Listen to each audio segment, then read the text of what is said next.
الحمد لله الذي خلق السماوات والأرض وجعل الظلمات والنور.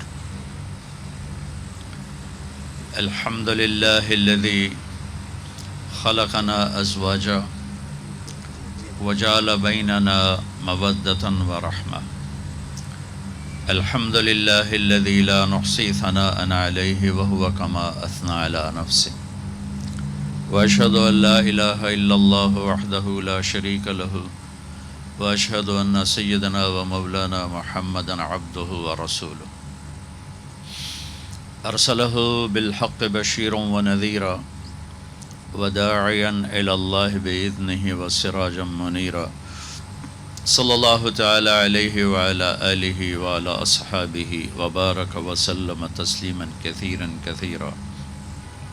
أما بعد، فأعوذ بالله من الشيطان الرجيم. بسم الله الرحمن الرحيم. ومن آياته أن خلق لكم من أنفسكم أزواجا لتسكنوا إليها وجعل بينكم مودة ورحمة إن في ذلك لآيات لقوم يتفكرون. وقال النبي صلى الله تعالى عليه وسلم: الدنيا كلها متاع وخير متاعها المرأة الصالحة او كما قال صلی اللہ تعالی علیہ وسلم. بھائی اس کی آواز ٹھیک نہیں ہے، کون ہے؟ جی توجہ فرمائیں سارے احباب. میرے محترم بھائی اور دوستوں اور بہنوں، انسان کے علاوہ جتنی مخلوق ہے، جاندار یا بے جان، ان کا زندگی گزارنے کا پرفیکٹ صحیح طریقہ ان کے اندر پہلے سے ہی فیڈ ہوتا ہے. وہ باہر سے نہیں لیتے. سانپ کو ڈسنا، عقاب کو جھپٹنا، مچھلی کو تیرنا، چیونٹی کو لائن بنانا کوئی نہیں سکھاتا. ساری مخلوق پیدائشی طور پر صحیح علم لے کر پیدا ہوتی. ربنا الذی اعطی کل شیء خلقہ ثم ہدی. یہ میں اس آیت کو بیان کر رہا ہوں. وہ رب جس نے ساری مخلوق کو بنایا اور ہدایت دی. ہدایت سے مراد ہے زندگی گزارنے کا طریقہ. نہ اپنے علم کے خلاف کرتے ہیں اور نہ ہی اپنے علم کو بھولتے ہیں. جو اندر اللہ نے فیڈ کر دیا ہے وہ 100% اس کے مطابق چلتے. اب شیر کو گھاس کھلانا چاہیں، مار مار کے اس کی کھال اتار دیں، نہیں کھائے گا. بکری کو آپ بریانی کھلانا چاہیں، وہ ذبح ہو جائے گی، نہیں کھائے گی. اس کی چپ میں یہ فیڈ نہیں ہے، وہ کبھی غلط نہیں کرے گی. سیب پر آم کبھی نہیں نکلے گا، آم کے اوپر کریلا کے بھی نہیں ہوگے گا. انگور کی بیل پہ مٹر کا دانہ نہیں نکلے گا. جاندار بے جان ہر چیز کا علم پراپر صحیح، اس کے خلاف نہیں کرتے. انسان اس سے مختلف، یہ علم باہر سے لیتا ہے، اندر سے نہیں، باہر سے لیتا. اور چونکہ اس کا پیپر ہو رہا ہے تو اس کے لیے غلط علم بھی موجود ہے، صحیح علم بھی موجود. یہ غلط بھی لے سکتا ہے، صحیح بھی لے سکتا ہے.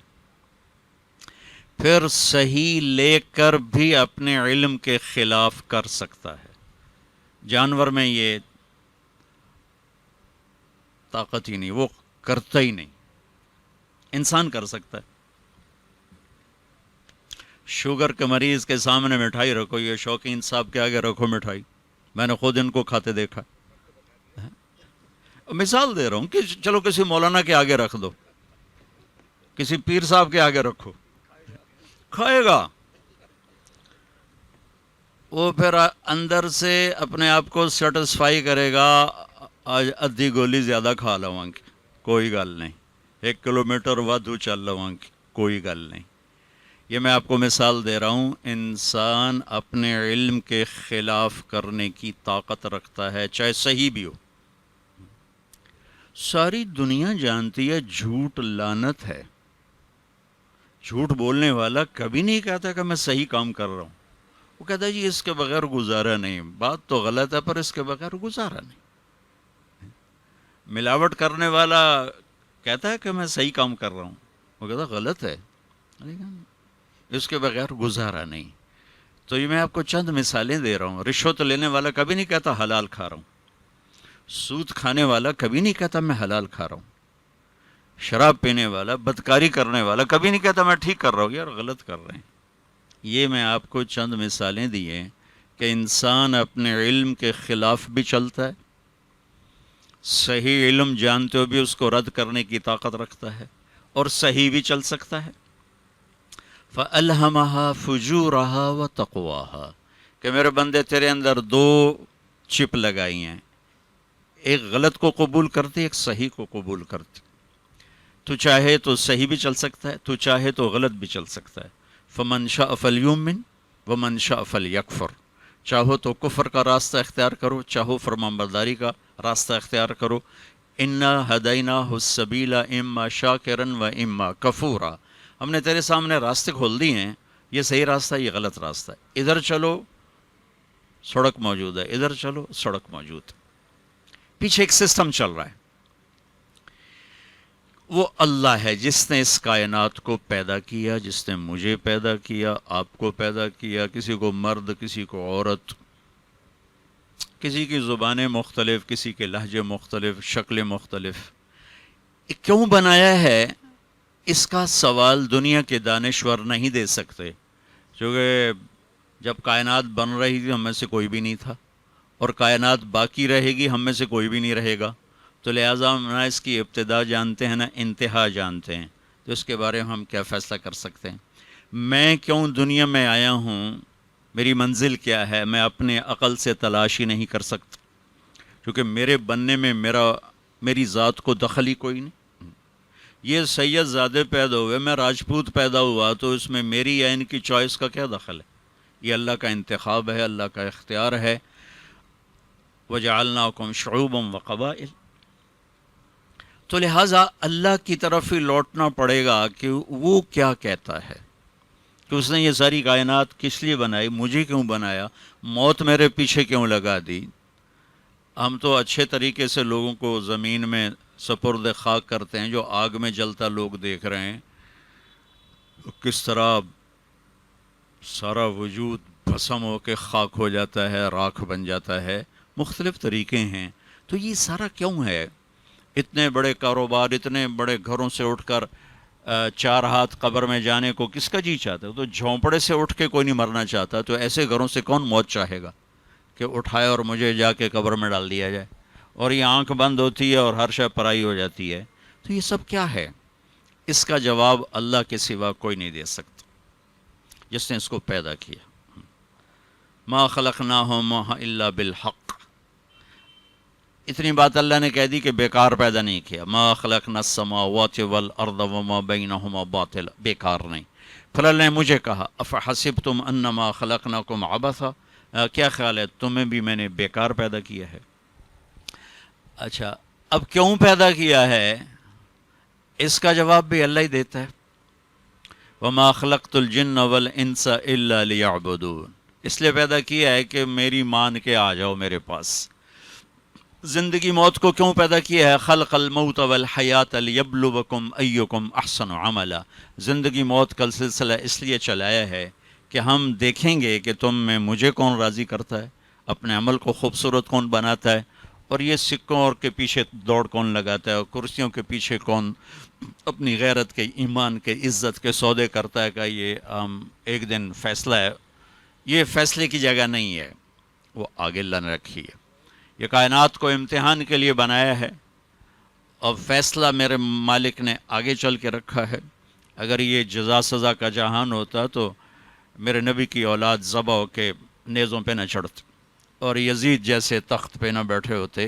یہ میرے رب کا امتحان ہے جو نیند سے، اونگ سے پاک ہے. لا تاخذہ سنۃ ولا نوم نہ سوتا ہے نہ اونگتا ہے۔ لا یعزب عن ربک من مثقال ذرہ، ایک ذرے کے برابر کوئی چیز اسے پوشیدہ نہیں ہے۔ سواء منکم من اسر القول ومن جہر بہ، زور سے بولو آہستہ بولو دل میں بولو، کوئی چیز اس سے پوشیدہ نہیں۔ ومستخفا باللیل وسارب بالنہار، دن کے اجالے میں کچھ کرو یا رات کے اندھیرے میں کچھ کرو یا دروازے بند کر کے کچھ کرو، وہ کہتا مجھ سے کوئی چیز پوشیدہ کوئی نہیں ہے، ہر چیز اس کے سامنے کھلی کتاب ہے۔ کل صغیر و کبیر مستطر، ہر چیز اس کے سامنے لکھی ہوئی ہے، موجود ہے، وہ دیکھ رہا ہے کون کیا کر رہا ہے۔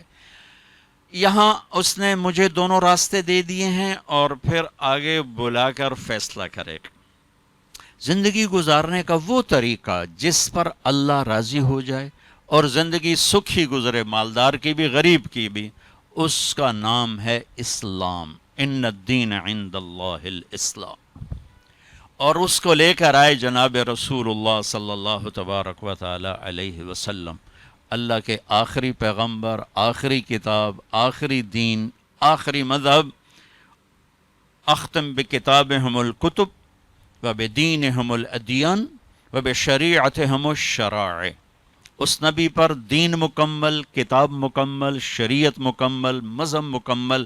اب اس کے بعد ختم، نہ کوئی اور دین آنے والا ہے، نہ کوئی اور طریقہ زندگی آنے والا ہے، ایک طریقہ جس سے لے کر میرے نبی پاک صلی اللہ تعالی علیہ وسلم اس دنیا میں تشریف لائے، اور وہ اس طرح محفوظ ہے کہ قیامت بھی آ جائے تو میرے نبی کی زندگی کو کوئی ختم نہیں کر سکتا، حجت کے لیے موجود ہے۔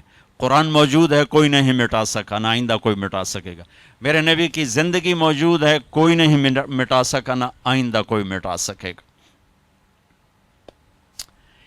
ایک یتیم پیدا ہوتا ہے، کون اس کی تاریخ پیدائش نوٹ کرے گا؟ ہسٹری نے بادشاہوں کی تاریخیں نوٹ کی، یتیموں غریبوں کی کون نوٹ کرتا ہے جی؟ لیکن ایک یتیم کے لیے کائنات کو الرٹ کیا ہوا تھا کہ ایک یتیم آ رہا ہے، اس کی کوئی چیز ادھر ادھر نہیں ہونی چاہیے۔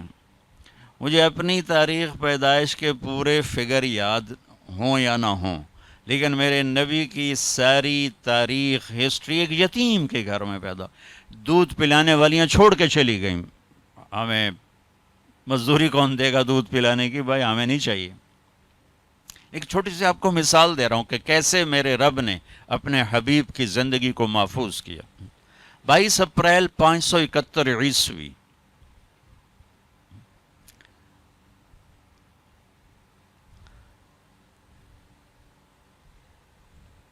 یہ عیسوی سن ہے، ہندی سن یکم جیٹھ 622 بکرمی۔ اصحاب فیل کا واقعہ، چونکہ اس وقت میں وہاں کیلنڈر نہیں تھا تو اصحاب فیل کا واقعہ، پیر کی رات، صبح 4:20 پر، جبکہ صبح صادق دنیا کے اندھیروں کو دور کرنے کے لیے نکل رہی تھی، تو میرے نبی دنیا میں کفر کے اندھیروں کو دور کرنے کے لیے تشریف لا رہے تھے۔ یہ ڈیٹیل میں اپنے بارے میں نہیں جانتا، لیکن میں اپنے نبی کی ڈیٹیل آپ کو بتا رہا ہوں کہ اوپر میرے رب کا پہرا ہے کہ اس یتیم کی زندگی نے نمونہ بننا ہے، مالداروں کے لیے بھی، غریبوں کے لیے بھی، عورتوں کے لیے، مردوں کے لیے بھی۔ لہذا ساری تاریخ ہائی الرٹ رہے کہ اس کی کوئی چیز ادھر ادھر نہیں ہونی چاہیے۔ آپ کی جو لیڈی ڈاکٹر، دائی کو کون جانتا ہے؟ شفا بنت اسد۔ آپ کی اچھا، اب نام دیکھو جو اللہ نے اپنے نبی کے گرد اکٹھے کیے۔ دائی کا نام شفا، شفا صحت، ماں کا نام آمنہ امن سلامتی، باپ کا نام عبداللہ بندگی، خاندان کا نام ہاشم، ہاشم کہتے ہیں کھانا کھلانے والا، کھانا کھلانے والا۔ ان کا نام تو عامر تھا، ہاشم ان کا ٹائٹل تھا کہ انہوں نے مہمان نوازی کی انتہا کی، اس کو ہاشم کہتے، جو روٹیاں گوشت میں چورا بنا کے مہمانوں کو کھلائے اور پرواہ نہ کرے، اسے ہاشم کہتے۔ دودھ پلانے والی کا نام سعدیہ، جو سعادت بختی کی علامت۔ ان کا جو قبیلہ سعد خوشبختی، نام حلیمہ جو حلم اور اخلاق اور درگزر، اور مذہب کا نام اسلام جو سلامتی، اور عقیدے کا نام ایمان جو امن۔ کتنے خوبصورت لفظ اللہ نے اپنے حبیب کے گرد جمع فرمائے، اور اپنا حبیب کا نام رکھوایا محمد اور احمد۔ سبحان اللہ۔ یہ جو عربی کے حروف ہیں، کچھ نقطے والے ہیں، کچھ بغیر نقطے والے ہیں۔ نقطے والے کمزور ہوتے ہیں، بغیر نقطے والے طاقتور ہوتے ہیں، کہ ان کو مطلب بتانے کے لیے کسی کی ضرورت نہیں ہوتی۔ جب اللہ نے اپنا نام ہمیں بتایا تو اللہ، کوئی نقطہ نہیں۔ یہ ہمارے بر صغیر میں اللہ کو خدا کہتا ہے۔ میں ہاتھ جوڑتا ہوں، بھائی اللہ کہا کرو، خدا نہ کہا کرو۔ میں یہ نہیں آکھ رہا کہ غلط ہے، کوئی ہمیں کوئی فتویٰ نہ ٹھوک جاوے، ٹھیک ہے، لیکن اللہ کا نام جیسے گاڈ نہیں، اللہ کا نام جیسے ایشور نہیں، اللہ کا نام جیسے بھگوان نہیں، اللہ کا نام خدا بھی نہیں ہے۔ اللہ کا نام صرف اللہ ہے، اور یہ اللہ ہی سے ادا ہوتا ہے۔ دیکھو، نام کو اس کے مطلب سے نہیں بیان کیا جاتا۔ میرا نام ہے طارق جمیل۔ طارق کہتے ہیں رات کو آنے والا یا دستک دینے والا۔ کوئی کہے گا جی مولانا دستک دینے والے کیا حال ہے آپ کا، یا مولانا رات کو آنے والے آپ کہاں رہے ہیں؟ کوئی کہتا ہے؟ کوئی نہیں۔ تمہارا نام کیا ہے؟ حسن۔ خوبصورت، ماشاءاللہ ہے بھی خوبصورت۔ ہاں بھائی میاں خوبصورت، کیا حال ہے؟ کوئی کہتا ہے؟ نہیں۔ نام کو ترجمے سے نہیں پکارا جاتا، نام کو نام سے ہی پکارا جاتا ہے۔ ٹھیک، اس پر ایک واقعہ بھی سناتا ہوں، صحیح واقعہ، اور وہ لطیفہ بھی بنتا ہے۔ ہمارے راجپوتوں کی ایک کاسٹ ہے، ان کو کہتے ہیں ڈنگے سیال۔ ڈنگے پنجابی میں ٹیڑے کو کہتے ہیں، جنگ میں ہوتے ہیں، ہمارے ان سے تعلق بھی ہیں۔ تو ہمارے ایک دوست سے قریبی جہانگیر فوت ہو گئے، انہوں نے اپنے ایک دوست کو شہر فون کیا جنگ، ان کی بچی نے اٹھایا، وہ تھے نہیں۔ انہوں نے کہا ابو تو گھر نہیں، کہا اچھا بیٹا انہیں کہنا جہانگیر ڈنگے کا فون آیا تھا۔ ڈنگا ایک بڑی قوم ہے راجپوتوں کی۔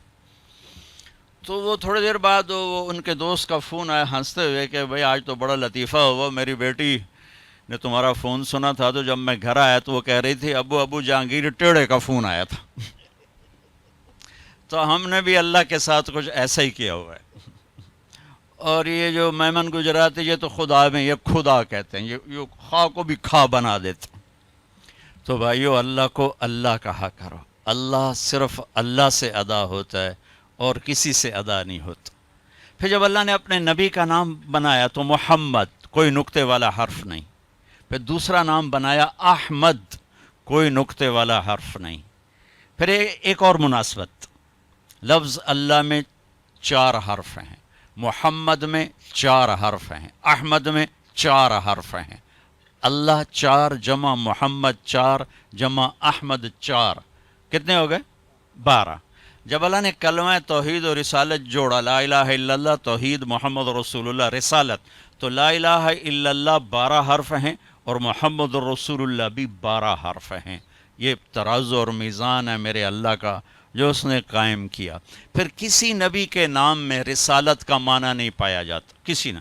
آدم ذرا سانولے رنگ والا، گہرے رنگ والا، یعقوب پیچھے آنے والا، موسیٰ پانی سے پایا جانے والا، عیسیٰ سرخ رنگت والا، نوح آہو فریاد کرنے والا۔ انبیاء کے ناموں میں نبوت کا معنی نہیں پایا، صرف میرے حبیب ہیں جن کے نام میں نبوت کا معنی پایا جاتا ہے۔ اشارہ ملتا ہے، قرآن الحمدللہ سے شروع ہوتا ہے، ٹھیک ہے؟ الف لام ہٹا دو پیچھے نکلے گا حمد، محمد کی میم ہٹا دو پیچھے نکلے گا حمد، احمد کا الف ہٹا دو پیچھے نکلے گا حمد۔ تو یہ حمد جا کر قرآن سے جڑتا ہے، یہ ایک خوبصورت اشارہ ہے کہ اللہ کے پیغام کو بیان کرنے کے لیے یہ ہستی آ رہی ہیں جن کا نام احمد ہے، کہ یہ اللہ کی وہ تعریف کریں گے کہ قیامت تک کوئی نہ کر سکا، نہ پہلے کرے گا، نہ پہلے کوئی کر سکا، نہ بعد میں کوئی کرے گا۔ اور پھر یہ وہ ہستی ہیں جن کی اللہ ایسی تعریف کروائے گا، نہ پہلے کسی کی ہوئی نہ بعد میں کسی کی ہوگی۔ ہماری خوش قسمتی ہے کہ اللہ نے ہمیں ایسا عالی شان نبی عطا فرمایا جن کے نام کو اللہ نے اپنے نام کے ساتھ جوڑ دیا، نتھی کر دیا، اور قیامت تک یہ الگ نہیں ہو سکتا۔ اور آپ کی ایک ایک ادا کو میرے اللہ نے قیامت تک کے لیے محفوظ فرما دیا۔ آپ کا سلسلہ نسب آدم علیہ السلام تک جاتا ہے، کسی کا سلسلہ نسب آدم علیہ السلام تک نہیں جاتا۔ یہ واحد ہستی ہیں جو آدم علیہ السلام تک جاتے ہیں۔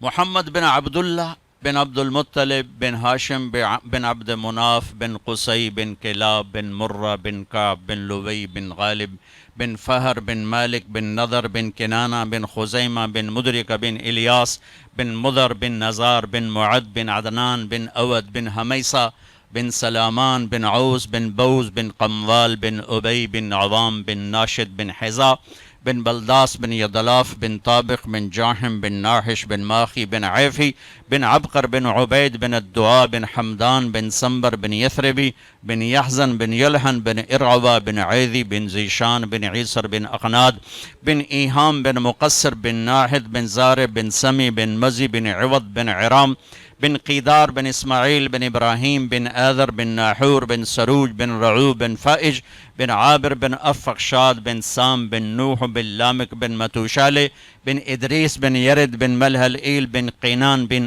آنوش بن شیس و بن آدم علیہ السلام۔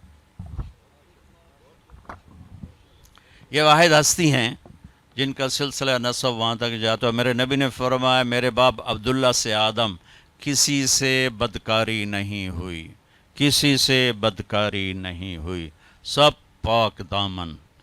اور جس باپ کی پشت میں آپ کا نور منتقل ہوتا تھا اس کا چہرہ، اس کا ماتھا روشن ہو جاتا تھا۔ حضرت ہاشم مدینہ کے بازار سے گزر رہے تھے، ایک یہودی عورت سامنے سے آ رہی تھی۔ اس نے دیکھ کر کہا ہاشم ایک رات گزارتے ہو میرے ساتھ؟ انہوں نے فرمایا تو مجھے گناہ کی دعوت دیتی ہے، میں عزت دار آدمی، میں یہ نہیں کر سکتا۔ وہاں ان کی شادی ہو گئی حضرت سلمہ سے۔ شادی کے چند دن بعد وہ گزر رہے تھے، وہی عورت سامنے سے آ رہی تھی۔ تو حضرت ہاشم نے فرمایا کہ گناہ کی دعوت دیتی تھی، شادی کر لو۔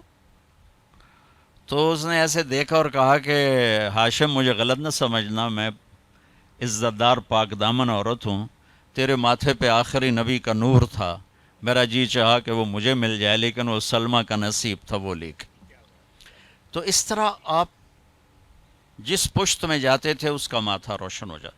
آپ کے والد حضرت عبداللہ سے کو بھی یہ پیشکش کی گئی۔ مکہ میں آپ تشریف لے جا رہے تھے، سامنے سے ایک عورت آ رہی تھی، وہ یہودی اور آسمانی علم سے واقف، تو وہ دیکھ کر کہنے لگی عبداللہ تیری جان بچانے میں 100 اونٹ لگے تھے، 100 اونٹ میں دیتی ہوں، ایک رات میرے ساتھ گزار۔ تو اس نے نور نبوت دیکھا تھا تو آپ نے انکار کر دیا۔ اور کچھ عرصے بعد وہ ملی، حضرت آمنہ سے شادی ہو گئی، وہ نور ادھر منتقل ہو گیا، تو وہ راستے میں ملی تو پھر وہی اپنے دادا والی بات فرمائی کہ تم شادی کر لو۔ تو اس نے وہی کہا کہ مجھے غلط نہ سمجھو، میں پاک دامن عزت دار عورت ہوں، تیرے ماتھے پہ نور نبوت تھا، وہ آمنہ کے پیٹ میں چلا گیا، اب مجھے کوئی ضرورت نہیں ہے۔ تو میرے بھائی بہنوں، میرے نبی پاک صلی اللہ تعالیٰ علیہ وسلم ایک مکمل، اکمل، کامل، اطہر، انور، اعلیٰ، ازکا، خوبصورت زندگی لے کر آئے۔ اس زندگی کا ایک عمل نکاح ہے جس کے لیے ہم جمع ہوئے ہیں۔ یہ تھوڑی سی تمہید میں نے اس لیے بیان کی ہے کہ نہ ہمیں اللہ کا پتہ ہے، نہ اللہ کے نبی کا پتہ ہے، کہ وہ پہ کراچی کیا پوری دنیا میں پیسے کی دوڑ لگی ہوئی ہے، مال کی دوڑ لگی ہوئی ہے۔ جیسے آپ لوگ جو بڑے بڑے گروپ ہو، آپ اس لیے تھوڑے کماتے ہو کہ روٹی کہاں سے آپ مقابلے میں کماتے ہو، اس سے آگے بڑھنا ہے، اس سے آگے بڑھنا ہے، اس سے آگے بڑھنا ہے۔ اس دوڑ کا کیا اینڈ ہے جس کے آگے اتنا بڑا قبر کا کھڈا ہے، سارے اس میں جا کے چھپ جاتے۔ تو دنیا کمانے کے لیے تو ٹھیک ہے، ریس کی جگہ نہیں ہے۔ ریس کا انجام کوئی نہیں، آخری انجام اس کا قبر کی مٹی ہے اور چند مٹھی خاک کے سوا کچھ نہیں ہے۔ یہاں کی ہر دولت، ہر عزت، ہر شہرت، ہر بلندی، ہر بڑائی کا آخری انجام چند مٹھی مٹی کے سوا کچھ بھی نہیں۔ جاؤ بادشاہوں کی قبریں کھود کے دیکھو، ہڈیاں بھی چورا چورا ہو کے ختم ہو چکی ہوں گی۔ دنیا کے سب سے بڑے فاتح چنگیز خان کی قبر کا کسی کو پتہ ہی کوئی، سکندر کی قبر کا کسی کو پتہ ہی کوئی نہیں۔ تو میرے بھائی بہنوں، یہاں وہ سرخ روح ہے جو اللہ اس کے رسول کو راضی کر کے چلا گیا۔ تو کچھ وقت نکالا کرو، قرآن پڑھو، کچھ وقت نکالو اپنے نبی کی زندگی اور سیرت پڑھو، کہ آپ کو اندازہ ہو کہ میرے نبی کیا زندگی لے کر آئے، کیا پیغام لے کر آئے۔ اس میں سے ایک تو فرائض ہیں، جیسے نماز ہے، روزہ ہے، حج ہے، زکوٰۃ۔ حج اور زکوٰۃ مالداروں کے لیے ہے، غریبوں کے لیے نہیں ہے۔ نماز سارے دنیا کے امیر، غریب، مالدار، فقیر، چھوٹے بڑے سب پر ہے۔ اس کی معافی اللہ نے کوئی نہیں رکھی، نہ اس میں کوئی گنجائش رکھی ہے۔ اور روزے میں بھی گنجائش ہے، بیمار ہو تو بعد میں رکھ لینا، ایسے بیمار ہو کہ رکھ ہی نہیں سکتے، چلو بالکل ہی معاف کر دیا۔ حج اس سال فرض ہو گیا، چلو اگلے سال کر لینا، اس سے اگلے مرنے سے پہلے پہلے کر لینا۔ زکوٰۃ آج فرض ہو گئی ہے، کل دے دو، پرسوں دے دو، اگلے سال کی 16 تاریخ سے پہلے پہلے جب مرضی دے دو۔ نماز ایسی چیز ہے کہ وقت آ جائے تو نہیں، اب نہیں ٹل سکتی، نماز نہیں ٹل سکتی، اس کو نہیں چھوڑا جا سکتا، کسی حال میں نہیں چھوڑا جا سکتا۔ میں یوں کہتا ہوں 1438 سال میں اگر نماز چھوڑنے کی کہیں گنجائش ملتی ہے تو کربلا میں ملتی ہے، کہ نہ ایسا ظلم کسی نے دیکھا، نہ ایسا مظلوم کسی نے نہیں دیکھا، نہ ایسے پاکیزہ بہتے خون کسی نے دیکھے، نہ ایسے صفاک درندے کسی نے دیکھے۔ اگر نماز چھوڑنے کی گنجائش تھی تو حسین کے لیے تھی، کہ جب وہ اپنے جان نثاروں کے ساتھ ذبح ہو رہے تھے تو سورج ڈھلتے ہی انہیں اشارہ کیا اپنے ایک ساتھی کو، زہیر بن القین، فرمایا کہ شمر سے کہو مجھے نماز پڑھنے تھی۔ اب سارے مالدار لوگ بیٹھے ہو، میٹنگ تھی نہیں پڑھ سکی، وہ مصروفیت تھی نہیں پڑھ سکے، آنکھ نہیں کھلی نہیں پڑھ سکی۔ ٹھیک، اللہ کی بارگاہ میں معافی بہت ہے، معافی بہت ہے۔ آج توبہ کر لے سب معاف، ابھی توبہ کر لے پچھلے سب معاف ہے۔ معاملہ کریم ذات سے ہے، کسی دنیا کے بادشاہ سے نہیں ہے کہ وہ گناہ کو معاف نہیں کرتا، وہ بہت معاف کرتا ہے۔ لیکن بھائیو، موت سے پہلے پہلے غفلت سے نکل آئیں تو سستا سودا، غفلت میں چلے گئے تو مرے گا۔ تو اس سے کہا کہ اس سے کہو میں نے نماز پڑھنی ہے۔ اللہ کی قسم، یہ چھوٹا سا مجموعہ نماز اس وقت نہ بھی پڑھتا تو ان کے جنت کے فیصلے ہو چکے، کیونکہ امام علی مقام جنگ سے پہلے اونگ آ گئی، نیند آ گئی، اندر میں اتنا اطمینان کہ موت دستک دے رہے ہو، اونگ آ گئی، آنکھ کھلی تو ہنسنے لگے، مسکرانے لگے۔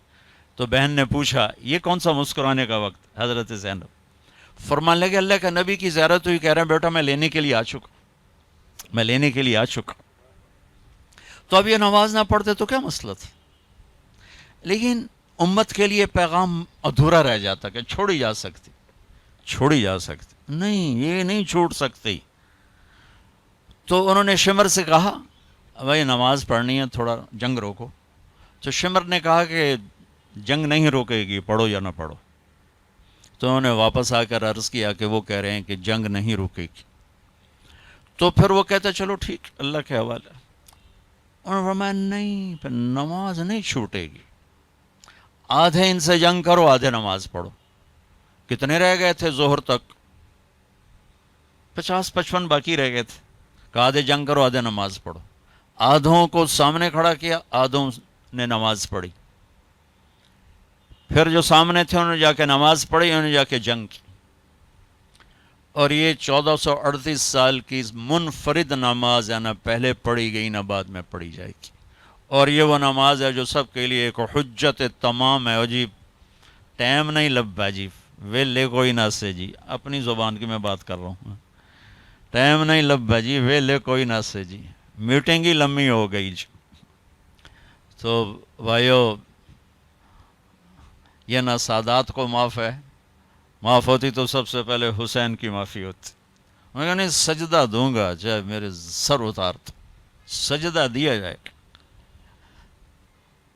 کیا انہوں نے نماز پڑھ کے دکھائی اپنے اللہ کو، جب انہوں نے سجدے میں سر رکھا ہوگا تو کیا زمین کی آہ و بکا ہوگی، اور ان کی تکبیر سے کیا فضا گونجی ہوگی۔ اور عصر سے پہلے سب کے سر کٹ کے نیزوں پہ چڑھ چکے تھے، عصر کی نماز کا وقت ہی داخل نہیں ہوا تھا کہ سب اپنے مالک کے پاس پہنچ چکے تھے۔ تو یہ فرائض ہیں جس میں سے صرف نماز میں گنجائش نہیں، باقی سب میں گنجائش، یعنی لیٹ کیا جا سکتا، چھوڑنے کی تو اس میں کوئی نہیں۔ اس کے بعد ایک زندگی ہے جس میں میرا آپ کا رشتے ناتے ہیں، یہ مشکل اسلام ہے، یہ مشکل اسلام ہے۔ نماز واسطے تو ایک لوٹا پانی چاہیے تھے، 10 منٹ چاہیے، لیکن بیوی کے ساتھ نبھانے کے لیے اور بیوی کو خاوند کے ساتھ نبھانے کے لیے بہت بڑے اسلام کی ضرورت ہے۔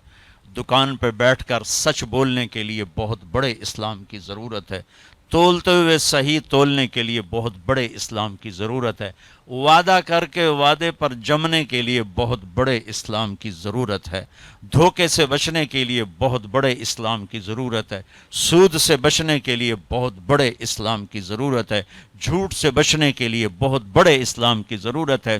میرے نبی نے فرمایا میرا امتی ہر گناہ کر سکتا ہے، بشر ہے، دو کبھی نہیں کرے گا، ایک جھوٹ کبھی نہیں بولے گا، ایک دھوکہ کبھی نہیں دے گا۔ یہ ان سارے بڑے تاجروں سے پوچھو، یہ کہتے ہیں جھوٹ کے بغیر تو کم نہیں چلتا، اور ہیرا پھیری کے بغیر پھر کم کیسے چلے گا۔ اور میرے نبی نے، میرے رب نے مل کر کہا جھوٹوں پر اللہ کی لعنت، فنجعل لعنت اللہ علی الکاذبین، جھوٹ پر میرے اللہ کی لعنت ہے۔ میرے نبی سے پوچھا گیا یا رسول اللہ مسلمان بزدل ہو سکتا ہے؟ میں نے کہا ہو سکتا۔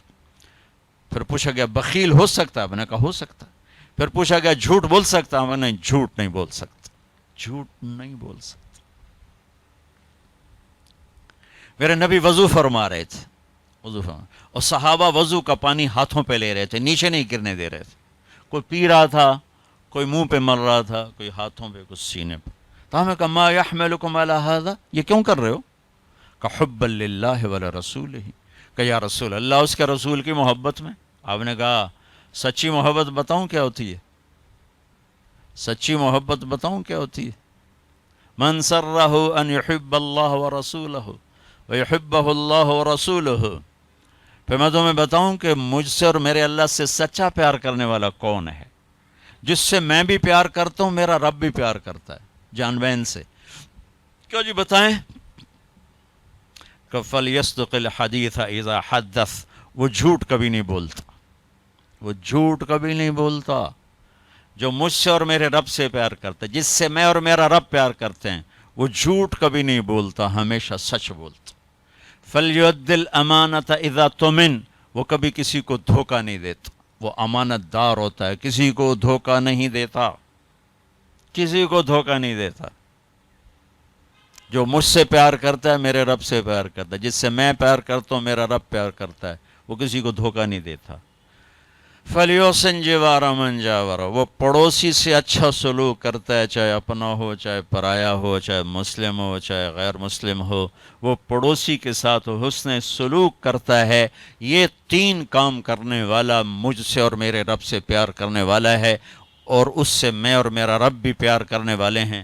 باقی سب دعوے باطل ہو کر عدالت سے نکال دیے جائیں گے۔ تو معاشرت ایک وہ اسلام ہے جس کے لیے بڑے ایمان کی ضرورت۔ میرے نبی نے 11 شادیاں کی، 11 گھر بسائے، اور ایک آپ کو حدیث سناتا ہوں، ما لی فی النساء من رغبۃ، مجھے عورتوں کی کوئی خواہش نہیں۔ ایک اور حدیث سناتا ہوں، ما تزوجت وما زوجت الا بوحی من السماء نزل به جبریل، میں نے جہاں شادی کی، میں نے جہاں بیٹی دی، پہلے آسمان سے وحی اتری، جبریل آئے، پھر میں نے شادی کی، پھر میں نے بیٹی کی شادی کی۔ یہ سب شادیاں اللہ کے امر کی تھی۔ آپ کی عمر 25 سال ہے، اور آپ ایک خاتون سے شادی فرما رہے ہیں جن کی عمر 40 سال ہے۔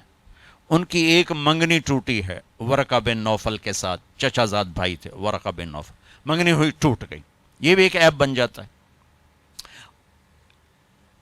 پہلی شادی ہوئی ابو حالہ کے ساتھ، ایک بیٹا ایک بیٹی، ان کا انتقال ہو گیا، بیوہ ہو گئی۔ دوسری شادی ہوئی ابن عابد کے ساتھ، عقبہ بن عابد، ایک بیٹا ہوا، وہ فوت ہو گئے۔ دو شادیوں سے اولاد ہے، پہلے ایک منگنی ٹوٹ چکی ہے، وہ 40 برس گزار کے جوانی کا دروازہ کراس کر چکی ہیں، اور یہ اٹھتی جوانی 25 برس کی عمر ہے، اور آپ ان سے شادی کرتے ہیں اور زندگی کے 25 برس ان کے ساتھ گزار دیتے ہیں۔ حالانکہ آپ جیسا حسین تو کائنات میں کوئی پیدا ہی نہیں ہوا۔ ایک بڑھیا نے آپ کا حلیہ بیان کرتے ہوئے کہا تھا، رأیت رجلا ظاہر الوضاء ابلج الوجه حسن الخلق لم تعبه ثجلة لم تزر به سعلة وسيم قسيم أزج أقرن في عينيه دعش في صوته سحل في لحيته كثافة في عنقه سطع۔ کیا خوبصورت تعبیر ہے۔ وہ یوں کہتی کہ میں نے ایک نوجوان دیکھا، مجھے یوں لگا جیسے 14ویں کا چاند ہی کپڑے پہن کے زمین پہ آ گیا۔ سبحان اللہ، جیسے 14ویں کا چاند ہی کپڑے پہن کے اتر آیا۔ ایسا حسن کے دیکھنے سے آنکھ نہ بھرے، وسیم، ایسا حسن کہ جدھر سے دیکھوں حسن غلام نظر آئے، قسیم، فی عینیہ داج، آنکھوں میں چمک بھی، کشش بھی، حسن بھی، جمال بھی، کمال بھی، روشنی بھی، اور زبان میں مٹھاس بھی، ہیبت بھی، جلال بھی، جمال بھی، گردن سراہی دار، خوبصورت، سر سے لے کر پاؤں تک حسن کے پیکر، اور 40 سال کی عورت سے شادی کر رہے، اور 50 برس عمر ان کے ساتھ ہوئی تو ان کا انتقال ہوا۔ اس کے بعد آپ نے 10 شادیاں اکٹھی کر لی، 50 سال ڈھلوان شروع ہو جاتی اور 10 شادیاں کا ما تزوجت ما زوجت، میرے رب کا آسمان سے امر آیا تب میں نے یہ شادی کی۔ ہر شادی کے پیچھے مصلحت تھی۔ میرے بھائی بہنوں، معاشرت کا اسلام مشکل اسلام ہے، اور اس کا درجہ عبادات سے بڑا ہے۔ نفلی عبادات، فرائض کا تو کوئی مقابلہ کوئی نہیں، نفلی عبادات سے اس کا درجہ بڑا ہے۔ اور خاص طور پر یہ خاوند اور بیوی کا رشتہ، یہ تمام رشتوں میں سب سے اہم رشتہ ہے، سب سے بڑا رشتہ ہے، سب سے بنیادی رشتہ ہے۔ پہلا رشتہ جو اللہ تعالیٰ نے اس کائنات میں قائم کیا وہ آدم اور حوا، میاں بیوی، میاں بیوی کا پہلا رشتہ میاں بیوی کا ہے، اور جنت میں بھی رشتہ میاں بیوی کا ہی رہے گا۔ ہر آدمی اپنی بیوی کے ساتھ، ہر بیوی اپنے خاوند کے ساتھ پوری جنت میں الگ الگ رہیں گے۔ اور ابتدائے رشتہ انسانیت ہوئی ہے خاوند اور بیوی کے ساتھ۔ آدم علیہ السلام کو پہلے پیدا کیا، ایک پیغام دیا کہ کائنات کا نظام مرد کے گرد گھومے گا، عورت کے گرد نہیں۔ مرد، الرجال قوامون علی النساء کا مطلب ہے کہ کائناتی نظام اللہ نے مردوں کے سپرد کیا ہے، اس کو چلائیں گے، یہ چل، عورت اس کی معاون بنے گی، مددگار بنے گی۔ اس لیے آدم علیہ السلام کو پہلے وجود بخش، ان کا پتلا بنایا، وہ پڑا رہا، وہ خشک ہو گیا، پھر اس میں روح ڈالی، پھر ان کو کپڑے پہنائے، پھر ان کو جنت میں ڈالا۔ اللہ نے اسی طرح حوا کا پتلا بھی بنا دینا تھا، ساتھ ہی ایک گارے کی ڈھیری بنا دیتے تو حوا کا پتلا بھی۔ اب خیال فرمائیں کہ اللہ نے عورت کو پہلے دن سے بے پرد نہیں رکھا، پہلے دن سے بے پرد نہیں رکھا۔ اللہ تعالیٰ کے ایک ڈھیری ساتھ حوا کی بناتے تو وہ کیا مسئلہ تھا، فرشتے ہی ہیں اور تو کوئی ہے نہیں، اور اللہ تعالیٰ ایک ڈھیری بنا کے چل بھائی آدم بن کے بن گیا، چل بھائی ہوں حوا بھی بنا دے، وہ بھی بن جاندی، دونوں ہی پڑے ہوتے نہیں۔ ایسا نہیں کیا ہے، حوا کی ڈھیری نہیں بنائی، حوا کے پتلے کو بے پرد نہیں رکھا، آدم کو سلایا، آنکھ کھلی تو پہلو میں حوا کو بٹھایا ہوا تھا، پورے لباس، پوری زیب و زینت کے ساتھ۔ تو آدم علیہ السلام کہنے لگے یہ کون ہے؟ کہ یہ تیری بیوی ہے، تیری زندگی کی ساتھی۔ اور عجب بات بتا، جنت جیسی نعمت کے باوجود آدم علیہ السلام جنت میں اداس رہتے تھے۔ ماں جی آئی تو اب بیدا دل لگا، نہیں تو جنت میں بھی اداس رہتے تھے۔ تو اللہ تعالیٰ نے نکاح پڑھایا، تو اللہ تعالیٰ نے کہا آدم بیگم کا مہر ادا کرو. تو یہ مہر پہلے دن سے ہے. مہر کیا چیز ہے؟ کسی کی بیٹی کی قیمت نہیں. وہ جو مالدار گھرانے کی بچی ہو یا کسی جھوپڑے کی بچی ہو، مہر کسی کی بیٹی کی قیمت نہیں ہوتا. تھوڑا رکھو یا ساری دنیا سونا بنا کے مہر بنا دو، ایک بال کی بھی قیمت نہیں. مہر ایک علامت ہے، ایک علامت ہے کہ آج کے بعد اس لڑکی کا خرچہ یہ لڑکا اٹھائے گا. جب تک وہ زندہ اور یہ نکاح قائم ہے، یہ خرچہ خاوند قوامون علی النساء، گھر کا نظام مرد چلائے گا. عورت گھر میں بیٹھے گی، نسل کو تیار کرے گی، تربیت کرے گی، ایک خوبصورت نسل اگلی نسل کو دے کے دنیا سے جائے گی. بہت بڑی جاب ہے ہماری عورت کی. تو اللہ نے کہا مہر ادا کرو. کہا جی کیا ادا کروں؟ تو کتنا سونا چاندی تھا؟ تو اللہ تعالیٰ کہتا 10 من سونا انہوں چاہ کے دے. تو میرے رب نے کہا آدم تیری نسل میں میرے محبوب آنے والے ہیں، ان پر ایک دفعہ درود پڑھ دے، یہ تیری بیگم کا مہر ہے. ابھی آپ کا تو تذکرہ ہی کوئی نہیں ہے سوائے اللہ کے، کسی کو نہیں پتا کہ میں کس کو بھیجنے والا ہوں اور کیا کرنے والا ہوں ان کے لیے. لیکن آدم علیہ السلام کو اشارہ کر دیا کہ تیری نسل میں میرا محبوب آئے گا، تو اس پہ ایک دفعہ درود پڑھ بھائی، یہ تیری بیگم کا مہر ہے. یہ انسانیت کا پہلا رشتہ ہے. والدین کے حقوق کے لیے چند آیات، اولاد کے حقوق کے لیے چند آیات، بہن بھائیوں کے حقوق کے لیے چند آیات ہیں، خاوند بیوی کے لیے سینکڑوں آیات. پوری سورت اتری ہے، سورہ طلاق، پوری سورت، سورہ نساء، سورہ طلاق، سورہ مائدہ میں، سورہ بقرہ میں، سورہ آل عمران میں اللہ نے سینکڑوں آیات اتاری کہ یہ رشتہ باقی رہے. چونکہ اس میں کمزوری ہے، اہمیت کے باوجود اس میں ایک کمزوری ہے کہ ایک بول پہ ٹوٹ جاتا، باقی رشتہ ٹوٹتا نہیں. میں اپنی ماں کا فرما بردار ہوں یا نافرمان ہوں، ماں بیٹے کا رشتہ نہیں ٹوٹتا.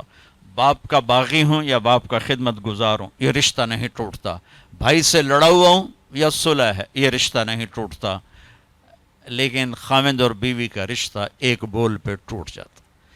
میرے نبی نے فرمایا علی طلاق سے بچنا، جب طلاق دی جاتی ہے تو اللہ کا عرش کانپ اٹھتا ہے، اللہ کا عرش کانپ اٹھتا ہے. جب بے جا طلاق دی جاتی، ضرورت کے تحت تو طلاق رکھی گئی، لیکن جیسے آج کل کی طلاقیں ہو رہی تو اللہ کا عرش کانپ اٹھتا ہے. میں اسلام آباد سے آ رہا ہوں سیدھ، تو وہاں ایک بچی ملی مجھے، کہا کہ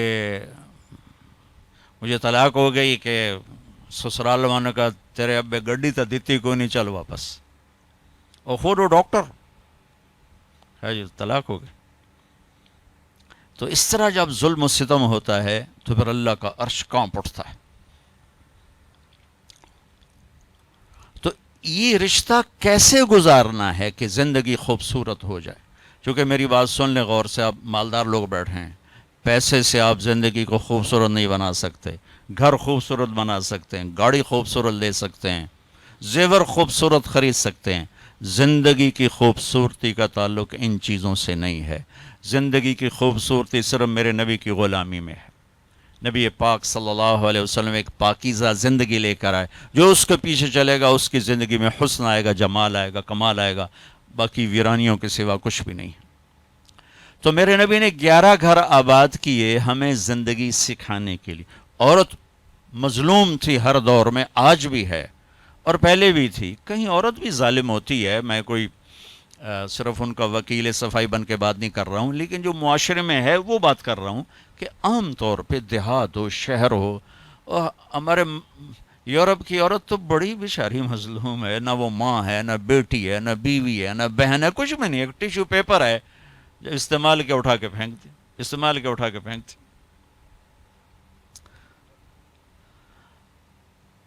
تو میرے نبی نے بھی اس کو ہائی لائٹ کیا.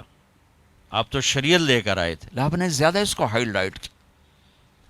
تو آپ نے فرمایا جس کو اللہ نے 3 بیٹیاں دیں اور اس نے ان کی شادی کر دی تو جنت میں میرا ساتھی ہو جائے گا. تو ایک صحابی نے عرض کی یا رسول اللہ اگر 2 بیٹیاں ہوں؟ تو آپ نے کہا جو 2 بیٹیوں کی شادی کرے گا وہ بھی جنت میں میرا ساتھی ہوگا. ایک نے کہا یا رسول اللہ اگر 1 بیٹی ہو؟ اللہ اس کا بھلا کرے، کسی کی ہوتی ایک کہ یا رسول اللہ اگر ایک بیٹی کا جو ایک کی بھی شادی کرے گا وہ جنت میں میرا ساتھی ہوگا. ٹھیک، اب 10 بیٹوں کی شادی کرو تو جنت کا وعدہ کوئی نہیں، اور ایک بیٹی کی ڈولی اٹھا دو تو میرے نبی فرما رہے ہیں وہ جنت میں میرے ساتھ ایسے ہوگا. ایسے کیوں؟ 2 انگلیوں کو اشارہ کیا کہ میرے ساتھ ایسے ہوگا. اس کی کمزوری کی وجہ سے کہ وہ پستی ہے، تو میرے نبی نے مختلف مزاج کی عورتوں سے شادی کر کے خوبصورت زندگی پیش کی، نمونہ پیش کر کے تشریف لے کے. بچوں سے نسل چلتی ہے، بچے باپ کی جگہ سنبھالتے ہیں، اور ان کی شادی کرنے پر اجر ہے، جنت کا وعدہ کوئی نہیں. اور بچی پرائی نسل لے کر چلتی ہے، اپنا گھر چھوڑ کے دوسرے گھر چلی جاتی ہے، اور میرے نبی فرما رہے ہیں 3 کی کرے تو ایسے، اور 2 کی کرے تو ایسے، اور 1 کی کرے تو میرے ساتھ ایسے ہے، اور 10 بچوں کی کرے تو اجر تو ملے گا، جنت کا وعدہ کوئی نہیں. پھر آپ نے فرمایا جس نے اللہ کو آپ کے نہ فرمایا جس کو اللہ نے 2 بہنیں دیں یا 2 بیٹیاں دیں. کبھی بیٹی ہوتی ہے بہن نہیں ہوتی، کبھی بہن ہوتی ہے بیٹی نہیں ہوتی، اور اس نے ان کی شادی کی اور ان کا حق ادا کیا تو وہ جنت اس پہ واجب ہو گئی، جنت اس پہ واجب ہو گئی. حق ادا کرنے کا کیا مطلب ہے؟ ہمارے پورے بر صغیر میں دنیا کا تو پتہ نہیں ہے، بہنوں کو کچھ نہیں دیا جاتا، صرف جہیز دیا جاتا ہے. پنجاب ہو، سندھ ہو، بلوچستان ہو، سرحد ہو، ہر جگہ بہن کو، بہت کم لوگ ہیں جو بہنوں کو باپ کی وراثت میں سے پورا حصہ دیتے ہیں، ورنہ بھائی کھا پی جاتے ہیں. ہمارے ہاں تو ذمہ دار جیلی انگوٹھے لگا کے زمین پہ قابض ہو کے بیٹھ جاتا، دینا ہی سوال ہی نہیں پیدا ہوتا. اور میرے رب نے جب قرآن اتارا تو بیٹی کی وراثت پہلے بیان کی، بیٹے کی وراثت بعد میں بیان کی. یہ عجیب بات ہے. یہ عرب کا دستور تھا کہ بچی کو کچھ نہیں ملتا تھا، سارا بیٹے کا. ہندی ثقافت میں بچی کے لیے کچھ نہیں، سب بیٹے کا ہے، بچی کے لیے جہیز ہے بس. میرا نبی جو دین لائے اور عرب کا جو ماحول تھا وہ یہ تھا سب کچھ بیٹے کا. تو قرآن یوں سوال اٹھاتا تو پھر بیٹی کو کیا ملنا چاہیے، یوں سوال اٹھاتا نا. تو اللہ کہتا بیٹی کو بیٹے کا آدھا ملنا چاہیے. لیکن اللہ نے جب قرآن اتارا تو ایسا خوبصورت انداز میں اتارا کہ اللہ نے یہ سوال اٹھایا کہ بیٹے کو کتنا ملنا چاہیے. بیٹے کو تو مل ہی رہا تھا پہلے، لیکن اب قرآن کی یاد میں پیش کرتا ہوں. قرآن نے یوں سوال اٹھایا کہ بیٹے کو کتنا دیا جائے گا، جیسے بیٹے کا حق ہے ہی کوئی نہیں، بیٹے کو کتنا ملے گا. تو اللہ نے کہا للذکر مثل حظ الانثیین، جتنا ہم نے 2 بیٹیوں کا حق رکھا ہے اتنا ایک بیٹے کو دے دیا جائے.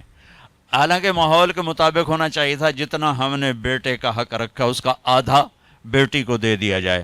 میرے رب نے کہا جتنا 2 بیٹیوں کا ہم نے حق رکھا ہے وہ ایک بیٹے کو دے دیا جائے.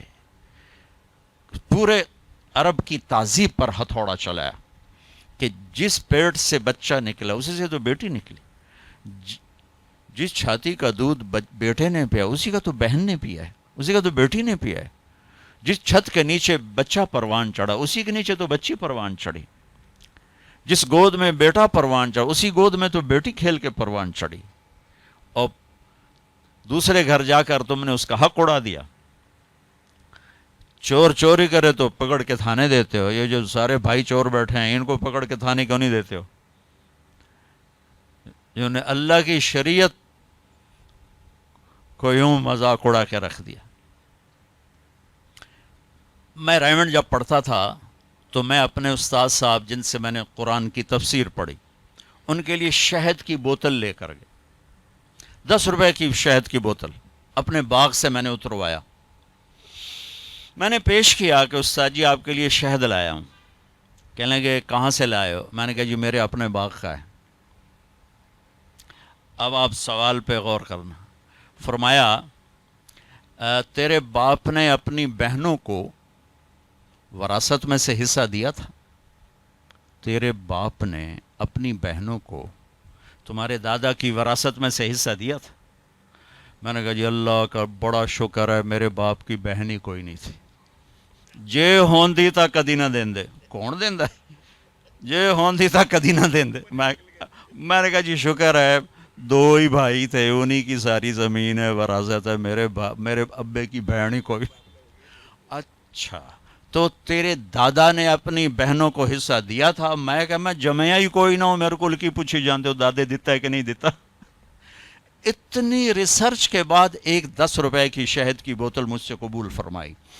کیا مطلب تھا اس سوال کا کہ اگر تیرے باپ کی کوئی بہن ہے اور اس نے حصہ نہیں دیا تو یہ شہد میرے لیے جائز نہیں ہے، اور اگر دیا ہے تو پھر ٹھیک ہے لے میں رکھ لینا۔ جب میں نے تسلی دی جناب میرے ابھی تو کوئی بہن کوئی ہیں، 2 بھرائی ہیں بس، اور کچھ نہیں، انہوں نے کہا اچھا ٹھیک ہے اب رکھ دو۔ اللہ نے اتنا حق رکھا، چونکہ کھا جاتے تھے، دیتے نہیں۔ اور آج بھی یہی دستور ہے کہ بیٹی کے لیے کوئی جہیز ہے، باقی کچھ بھی نہیں ہے۔ مجھے آپ کے شہروں کا نہیں پتا، میں اپنے دیہات کی بات کر رہا ہوں، ہمارے دیہاتوں میں نہیں دیا جاتا، یہ ظلم و ستم ہے یہ۔ پھر یہی میرے نبی نے فرمایا، بیٹی کا پیدا ہونا عیب تھا عرب میں، تو میرے نبی نے فرمایا اللہ نے جس کو پہلی بیٹی دی بیٹا نہیں دیا اور اس نے خوشی کا اظہار کیا، تو آسمان سے ایک فرشتہ اترتا ہے جو بچی کے اوپر اور بچی کی ماں پر اپنے پر پھیلا دیتا ہے، زمرد کے پر ہوتے ہیں، اور وہ کہتا ہے جو تم دونوں پہ خرچ کرے گا اللہ اس کا ساتھی ہو جائے گا، جو تم دونوں پہ خرچ کرے گا اللہ اس کا ساتھی ہو جائے گا۔ یہی جب بیوی بنتی ہے، پرائے گھر جاتی ہے، تو میرے نبی نے فرمایا اس کائنات کی مختصر سی زندگی ہے اور یہ مختصر سا ساز و سامان ہے، اور اس کائنات کی سب سے اعلیٰ ترین چیز وہ نیک بیوی ہے۔ اس کائنات کی سب سے اعلیٰ چیز نیک بیوی ہے۔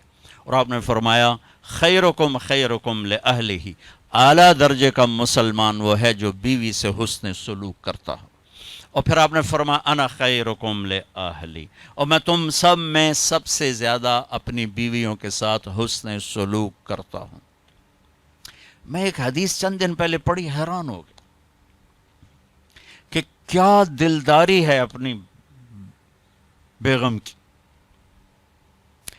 اچھا پہلے ایک تھوڑی سی بات سنیں، میرے آپ کے اللہ ہم سب کے مقدر میں اللہ جنت کرے، جنت اللہ کا مہمان خانہ ہے، اور انسان کی تکمیل ہوگی جب اللہ سامنے آئے گا، اللہ کا دیدار ہو۔ اللہ کے دیدار کے بعد جنت کی بھی طلب ختم ہو جائے گی، کسی کو جنت یاد نہیں رہے گی، سب کہیں گے یا اللہ بس تجھے ہی دیکھتے رہیں اور کچھ نہیں چاہیے۔ اور اس کائنات میں ایک ہستی ہیں جنہوں نے سر کی آنکھوں سے اس دنیا میں رہتے ہوئے اپنے اللہ کو آنکھوں سے دیکھا ہے، وہ میرے نبی ہیں، وہ میرے نبی ہیں۔ جنت کی اعلیٰ درجے کی نعمت وہ دنیا میں حاصل کر چکے ہیں۔ طائف کے واقعہ کے بعد جب آپ تشریف لائے اور آپ زخمی اور دل بھی زخمی اور جسم بھی زخمی، تو آپ ٹوٹے ہوئے تھے، تو اللہ نے کہا میرے حبیب آپ پھر تجھے اپنا آپ دکھاتا ہوں۔ تو طائف کے مشقت کے بدلے اللہ نے اپنا آپ دکھایا اور پردے ہٹا دیے، اور حبیب اور محبوب آمنے سامنے ہوئے، اور میرے السلام علیک ایھا النبی ورحمۃ اللہ وبرکاتہ۔ کمال ہے کہ رب اپنے حبیب کو سلام پیش کرے، کیا کمال ہے۔ تو اس کے بعد میں کہاں سے الفاظ لاؤں سمجھانے کے لیے کہ میرے نبی کے اندر اللہ کی کیا طلب اور کیا تڑپ ہوگی۔ اللہ کی قسم صرف مجھے آپ کو سمجھانے کے لیے ہے۔ آپ نے کہا عائشہ انہو لیہون علی الموت ان اریتک زوجتی فی الجنہ۔ عائشہ مجھے جب سے پتہ چلا ہے کہ تو جنت میں میری بیوی ہے تو میرے لیے تو مرنا ہی آسان ہوگی۔ جس نے اللہ کو دیکھا ہو، اور آپ کے آخری الفاظ تھے اللہم الرفیق الاعلی، یا اللہ ہوں تیرے واسطے بیٹھا ہے، میں نے بولا جلدی بولا۔ اور پھر وہ کہہ رہے ہیں عائشہ جس دن سے پتہ چلا نا کہ تو جنت میں بھی میری بیوی ہے تو میرے لیے تو موت ہی آسان ہو گئی۔ اللہ اکبر، کیا دلدار، اللہ کی قسم دلداری ہمیں سمجھانے کے لیے کہ میں اپنی بیوی کے ساتھ کیسے چلوں۔ اور بیگمات میرے نبی کے ساتھ کیسے چلے، یہ عورتوں کو سمجھانے کے لیے کہ ایک عورت اپنے خامند کے لیے کیسے زندگی گزارے. 2 مہینے گھر میں چولہا نہیں جلتا اور سب وفادار ہے، کوئی شکوہ شکایت نہیں. اچھا، ایک عرب کی ثقافت بتاتا ہوں. بیوی سے اظہار محبت عیب تھا عرب کی تہذیب میں، اور معشوق سے اظہار محبت فخر تھا. شاعری بھری پڑی ہے، عرب کی شاعری بھری پڑی کہ محبوبہ سے اظہار عشق فخر، بیوی سے اظہار عشق عیب. یہ ہمارے سونے مہیوال تے ہیر رانجے یہ تو سارے فضولیات ہیں، کوئی شاید بھی سچی کوئی نہیں. وارث شاہ پتہ نہیں بیٹھے بیٹھے کی انہوں پئی تو پوری کہانی لکھ ہماری ہیر رانجے دی. لیکن لیلا اور مجنو صحیح ہیں.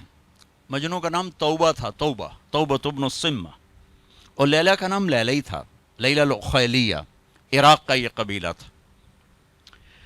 تو ایک عیب کی بات ہے، لیکن وہ اس کے اشعار آج بھی عربی ادب میں گونج رہے ہیں. وَهَلْ تَبْكِينَ لَيْلَا إِذَا مِتُّ قَبْلَهَا وَقَامَ عَلَىٰ قَبْرِ النِّسَاءُ النَّوَائِحُ. پہلا شعر میں نے پڑھا، آپ نے لیلا کا نام سنا. كَمَا لَوْ أَصَابَ الْمَوْتُ لَيْلَا بَكَيْتُهَا وَجَادَ لَهَا دَمْعٌ مِّنَ الْعَيْنِ صَافِحُ. دوسرا شعر لیلا کا نام ہے وَأَغْبِتُ مِن لَيْلَا بِمَا لَا أَنَالُهُ بَلَا كُلُّ مَا قَرَّتْ بِهِ الْعَيْنُ طَائِحُ. پھر لیلا کا نام ہے وَلَوْ أَنَّ لَيْلَ الْأُخَيْلِيَّةَ سَلَّمَتْ عَلَيَّ وَدُونِي جَنْدَنٌ وَصَفَائِحُ. چوتھے شعر میں لیلا کا نام ہے. ترجمہ کو چھوڑیں، میں صرف آپ کو ثقافت بتا رہا ہوں کہ یہ عرب کی. ترکت ہوا لیلا وسودا بمعزل بعدت الى مصحوب اول منزلی بانت سعاد فقلبی منہ مبتول. یہ سارے میں نے آپ کو عرب کی ثقافت کے اشعار سنائے ہیں کہ وہ محبوب سے اظہار عشق میں شاعری کرتے تھے، لیکن بیوی کے محبت میں گونگے ہو جاتے تھے، بول ہی نہیں سکتے تھے. یہ تہذیب، یہ ثقافت کی ایک تصویر میں نے دکھائی. اس تہذیب میں میرے نبی کی مجلس اور دربار میں ایک شخص آ کر آپ سے پوچھتا ہے ایو الناس احب الیک، یا رسول اللہ آپ کو سب سے زیادہ کس سے پیار ہے؟ یہ کان میں نہیں کہا، پوری بھری مجلس میں کہا یا رسول اللہ آپ کو سب سے زیادہ کس سے پیار ہے؟ تو آپ نے اس کو قائد اپنا کان میرے نیڑے کر. آپ نے بھری مجلس میں فرمایا عائشہ سے، عائشہ سے. وہ تو بندہ ہل گیا، وہ کہنے لگا یہ کیا؟ اس نے جلدی سے سوال یا رسول اللہ آنی من الرجال، یعنی میرا مطلب ہے کہ آپ کو مردوں میں کس سے زیادہ پیار. تو آپ نے سمجھ لیا بھئی یہ کتھوں بول رہا ہے. تو آپ نے کہنا تھا ابو بکر سے، تو آپ نے فرمایا عائشہ کے ابا سے. پھر حضرت عائشہ کا نام ہے، کہا عائشہ کے ابا سے مجھے سب سے زیادہ پیار ہے. میرے بھائی بہنوں، یہ اللہ نے ہمیں زندگی سکھائی ہے، میرے نبی نے ہمیں زندگی سکھائی ہے کہ ایک گھر کیسے چلتا ہے. اللہ کی قسم، سونے چاندی سے نہ آپ مرد کو خرید سکتے ہو نہ بیوی کو خرید سکتے ہو. میٹھے بول، اچھے اخلاق ہیں جس سے آپ خوبصورت زندگی. شکلوں کا حسن کچھ دنوں کے بعد ماند پڑ جاتا ہے، پیسے کی کھنک کچھ دنوں کے بعد سنائی نہیں دیتی، اور رویوں کا حسن وہ زندگی کو تازہ رکھتا ہے، اور رویوں کی شدت وہ زندگی کو صحرا بنا دیتی، ویران بنا دیتی. ایک کڑوا بول ساری رات بیوی کی نیند اڑا دے گا، ایک بدتمیزی کا بول خامند کی ساری رات کی نیند اڑا دے گا، ایک بیٹے کی ٹیڑھی نظر ماں باپ کے جگر زخمی کر کے رکھ دے گی، اور ایک بیٹی کا بدتمیزی کا بول ساری رات ماں کو رولاتا رہے گا. زندگی کا حسن و جمال چیزوں سے نہیں ہے، وہ یہ بڑے بڑے کاروبار سے نہیں ہے. زندگی کا حسن میرے نبی کی خوبصورت زندگی میں ہے. وہ آپ اپنا لو، میں اپنا لوں، ریڑھی والا اپنا لے، آپ کا گارڈ اپنا لے، آپ کا پہرے دار اپنا لے، آپ اپنا لو. زندگی کا حسن اللہ کی قسم صرف محمد مصطفیٰ صلی اللہ علیہ وسلم کی مبارک اور پاکیزہ زندگی میں. پھر آخری خطبہ عسیٰ اللہ تلقونی بعد عامی ھذا، لوگو یہ میری تمہاری آخری ملاقات. خود واضح فرمایا. 15 منٹ کی تقریر میں جس رشتے کو اٹھایا اور بیان کیا صرف خامد اور بیوی، نہ ماں باپ کو بتایا، نہ بچوں کو بتایا، نہ بہن بھائیوں کو بتایا، نہ چاچے تائے بتائے. ننداد کے نان کے سسرال بتایا صرف بیوی کا، استوصوا بالنساء خیرا، میری آخری وصیت ہے بیویوں سے اچھا سلوک کر، اپنی بیویوں سے اچھا سلوک کر۔ اس کا مطلب یہ نہیں کہ بیویوں کے لیے میرے رب نے، میرے نبی نے کچھ نہیں فرمایا، دونوں کو بیلنس کیا ہے۔ میرے نبی کے پاس ایک بچی آئی، یا رسول اللہ میری شادی ہونے لگی تو میرے خاوند کا میرے اوپر کیا حق؟ تو آپ نے فرمایا تیرے خاوند کے جسم پہ پھوڑے نکل آئیں، پھوڑوں میں پیپ پڑ جائے اور تو زبان سے چاٹ چاٹ کے انہیں صاف کرے تو بھی تو نے اپنے خاوند کا حق ادا نہیں کی۔ جس شخص کی بیوی ناراض ہو بغیر کسی شرعی وجہ، جیسے ہماری آج کل کی ناراضگیاں، پیچھے کوئی شرعی وجہ نہیں، اور اس کو خاوند کو ناراض کر کے وہ رات گزار رہی ہے تو ساری رات اس پہ اللہ کی لعنت برستی رہتی۔ بیلنس کیا دونوں کی۔ ہاں مرد کو زیادہ ذمہ دار ٹھہرا، اس میں کوئی شک نہیں، کہ کسی کی بیٹی کو لے کے جانا کوئی چھوٹی ذمہ داری نہیں ہے، اور شریف زادیوں کی جہاں ڈولی اترتی وہیں سے ان کے جنازے اٹھتے ہیں، گھٹ گھٹ کے مر جانا ان کی سرشت میں ہوتا ہے۔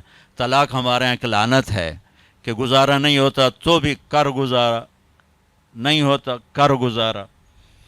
ایسے موقعوں کے لیے تو اللہ نے جدائی کر رکھا۔ میں اپنے گاؤں میں تھا، ایک بچی رات کو دیہات، رات کو چھوٹا بچہ لے کر، وحشت زدہ، ارے کہاں سے آئی ہو؟ کہا جی میں فلاں جگہ، میں نام لیں، فلاں جگہ سے آئی ہوں۔ کیا کرنا ہے؟ کہا جی مجھے میرے خاوند سے بچاؤ، مجھے طلاق لے دو۔ میں نے کہا بیٹی اپنے ماں باپ سے کیا، میرے پاس کیا کرنے آگی؟ کہا جی وہ کہتے ہیں تو نے طلاق لی تو ہم تمہیں قتل کر دیں گے، اور میرا خاوند روزانہ مجھے مارتا ہے، آج تک کوئی دن ناغہ نہیں، روز مجھے مارتا ہے، اللہ کے واسطے میری جان بچاؤ۔ کہا بیٹی میں کیا کر سکتا، میرے پاس آنسوؤں کے سوا کچھ بھی نہیں، میں تیرے لیے دعا کر سکتا ہوں، رو سکتا ہوں، اور میں کچھ نہیں کر سکتا، میں تمہارے خاندانی معاملات میں کیسے دخل دوں؟ ہاں میرا کوئی رشتہ ناتا ہوتا تو پھر میں کوئی دخل دیتا، لیکن میں تمہیں جانتے نہیں تم کون ہو۔ البتہ میں نے اس نے کہا چلو میرے کسی بھائی سے بات کر، میں نے اس کے بھائی سے تھوڑی سی بات کی، بھائی اپنی بہن کا خیال کرو، آگے میں نے کچھ نہیں کہا۔ یہ میرے معاشرے کے سلگتے ہوئے مسائل ہیں، یہ دکھتی ہوئی رگیں ہیں، یہ بھڑکتی ہوئی آگ ہے جس نے در و دیوار کو خس و خاشاک بنا دیا ہے کہ ہم زبان کا بولنا جانتے، کاروباری ڈیلنگ جانتے ہیں، بیوی سے کیسے بولنا ہے، بیٹے سے کیسے بولنا ہے۔ معذرت کے ساتھ آج کل کی اولاد بھی نافرمان ہے، لیکن نافرمان بنانے میں ماں باپ کا بھی بہت بڑا ہاتھ ہے، کہ وہ اولاد کو سمجھتے ہیں جیسے گائے بیل ہے، جدھر باندھ دو جدھر کر دو۔ ابھی چند دن پہلے وہ ہمارے گھر پہنچ گئی، میرے گھر کو کہ جی وہ ماں باپ شادی کرنا چاہتے ہیں اور میں وہاں نہیں کرنا چاہتی، اور میرا باپ کہتا ہے تم مر جا میرے لیے، بھائی یہیں کروں گا اور کہیں نہیں کروں گا۔ اس کی عمر اتنی زیادہ ہے، میری عمر یہ ہے، 20-25 سال کا 20 میں فرق ہے، کہ میرا ادھر ہی کرنی ہے، نہیں تو تیری نہیں کرنی، بیٹھی رہو۔ یہ والدین کا جبر ہے۔ میرے نبی نے کہا اکرموا اولادکم، اپنی اولاد کو عزت دو۔ میری بات دھیان سے سنو، کہ اپنی اولاد کو عزت دو، تب عزت واپس آئے گی، ورنہ کبھی نہیں آئے گی۔ ایک صحابی ہے کہ جی میں نے اپنے بچے کو یہ گفٹ کیا ہے، یہ گفٹ کیا ہے۔ آپ نے کہا اور بچوں کو بھی کیا ہے؟ ہاں، اور یہ میں نے گفٹ کیا ہے، میں آپ کے سامنے آپ کو گواہ بنانا چاہتا ہوں۔ تو آپ نے کہا اوروں بیٹوں کو بھی دیا ہے؟ کہا جی نہیں، اوروں کو نہیں دیا۔ کہا میں ظلم کا ساتھی نہیں بن سکتا، چلا جا واپس، تیری اولاد میں نفرت پیدا ہو جائے گی، کسی ایک کو ترجیح دو گے، باقی میں تم زہر ڈال رہے ہو۔ یہ چاروں طرف بکھرے ہوئے مسائل ہیں۔ اور میرے نبی کیسے عزت دیتے تھے؟ آپ کی اور حضرت فاطمہ کے گھر کی دیوار ایک تھی، اور آنا جانا روز کا کام تھا، روز کا۔ جب حضرت فاطمہ رضی اللہ تعالیٰ عنہا گھر میں تشریف لاتی، میرے نبی بیٹھے ہوئے ہیں چارپائی پر، زمین پر، یا کسی موڑے پر، کرسی پر، کرسی بھی تھی میرے نبی کے گھر، بلکہ مجھے ایک حدیث بھی یاد آ گئی، آپ مسجد میں تشریف لائے تو آپ کے لیے کرسی رکھی گئی، ممبر کی وجہ کرسی رکھی، تو آپ بیٹھے نہیں رہتے تھے، آؤ بھائی فاطمہ کی حال ہے، اب کھڑے ہو جاتے تھے، آپ کھڑے ہو جاتے، اور یہاں نہیں کھڑے رہتے تھے، یہ دروازہ، اب تیزی سے آگے بڑھتے، اور حضرت فاطمہ کیسے ہاتھ پکڑ لیتے تھے اور ہاتھ کا بوسہ لیتے تھے، یہاں ادھر بوسہ لیتے، اور ہاتھ پکڑے پکڑے پکڑے پہلے بیٹی کو بٹھاتے تھے، اس کے بعد خود بیٹھتے تھے. یہ آپ نے عزت دی اپنی اولاد کو. ہم کبھی اٹھتے ہیں اپنی اولاد کی؟ ہماری اولاد کو جرأت نہیں ہوتی کہ اپنے دل کی بات اپنے ہم سے کر سکے. اور ایک دوسرا ہے کہ ہم ان کو نہ نبی بتاتے ہیں نہ قرآن بتاتے. میں بیٹھا تھا اپنے گھر فیصل آباد، تو ایک نوجوان، اس کا باپ کہا جی یہ میرا بچہ نو سمجھاؤ، اور اس کا باپ روئے جا رہا روئے جا رہا روئے جا رہا، اور ایسے پتھر بن کے بیٹھا ہوا. میں بڑا حیران ہوا، بے پیو روندا پہ ہے تو انج بیٹھا جی میں مورتی ہوندی. تو میں اس کو جانتا بھی نہیں، میرے اوپر اثر ہو رہا ہے، اور جائیں انہوں پالیا پوسیا ایتھو تائیں پڑھایا، وہ پتھر بیٹھا ہوا. میں کیا شیخ صاحب اس کو پڑھایا کہاں تھا؟ کہا جی امریکن سکول. اس کے بعد کہا جی آسٹریلیا. میں کہ ہوں تسی ہور روو، انہوں تو پتہ ہی کوئی نہیں باپ ہوندا کی، انہوں کی پتہ پیو کی ہوندا. باپ کا پتہ تو قرآن بتاتا ہے، باپ کا پتہ میرے نبی کی زندگی بتاتی. انہیں کیا پتہ ماں باپ کیا ہوتا؟ یہ تمہیں رونا ہی پڑے گا. پھر آپ نے والدین کے لیے بتایا، آپ نے کہا کاش میرے ماں باپ زندہ ہوتے، جو کہ ماں باپ تو باپ ہی تو دیکھا ہی نہیں، ماں کو دیکھا 6 برس. کاش میرے ماں باپ زندہ ہوتے، میں ان کی بڑی خدمت کرتا. اور ان میں سے کوئی ایک ہوتا ہے ماں کو کہ چونکہ ماں دیکھا ہے نا، باپ تو دیکھا نہیں. تو کہا میری یہ حسرت ہے کہ میں مصلی پہ کھڑا ہوتا اور میں عشاء کی نماز پڑھ رہا ہوتا اور میں سورۃ فاتحہ پڑھ رہا ہوتا، الحمدللہ رب العالمین، اور میرے گھر سے میری ماں مجھے کہتی محمد، تو میں ماں کے لیے نماز توڑ کے کہتا لبیک اماں جان. نفل نہیں، فرض نماز، فرض نماز.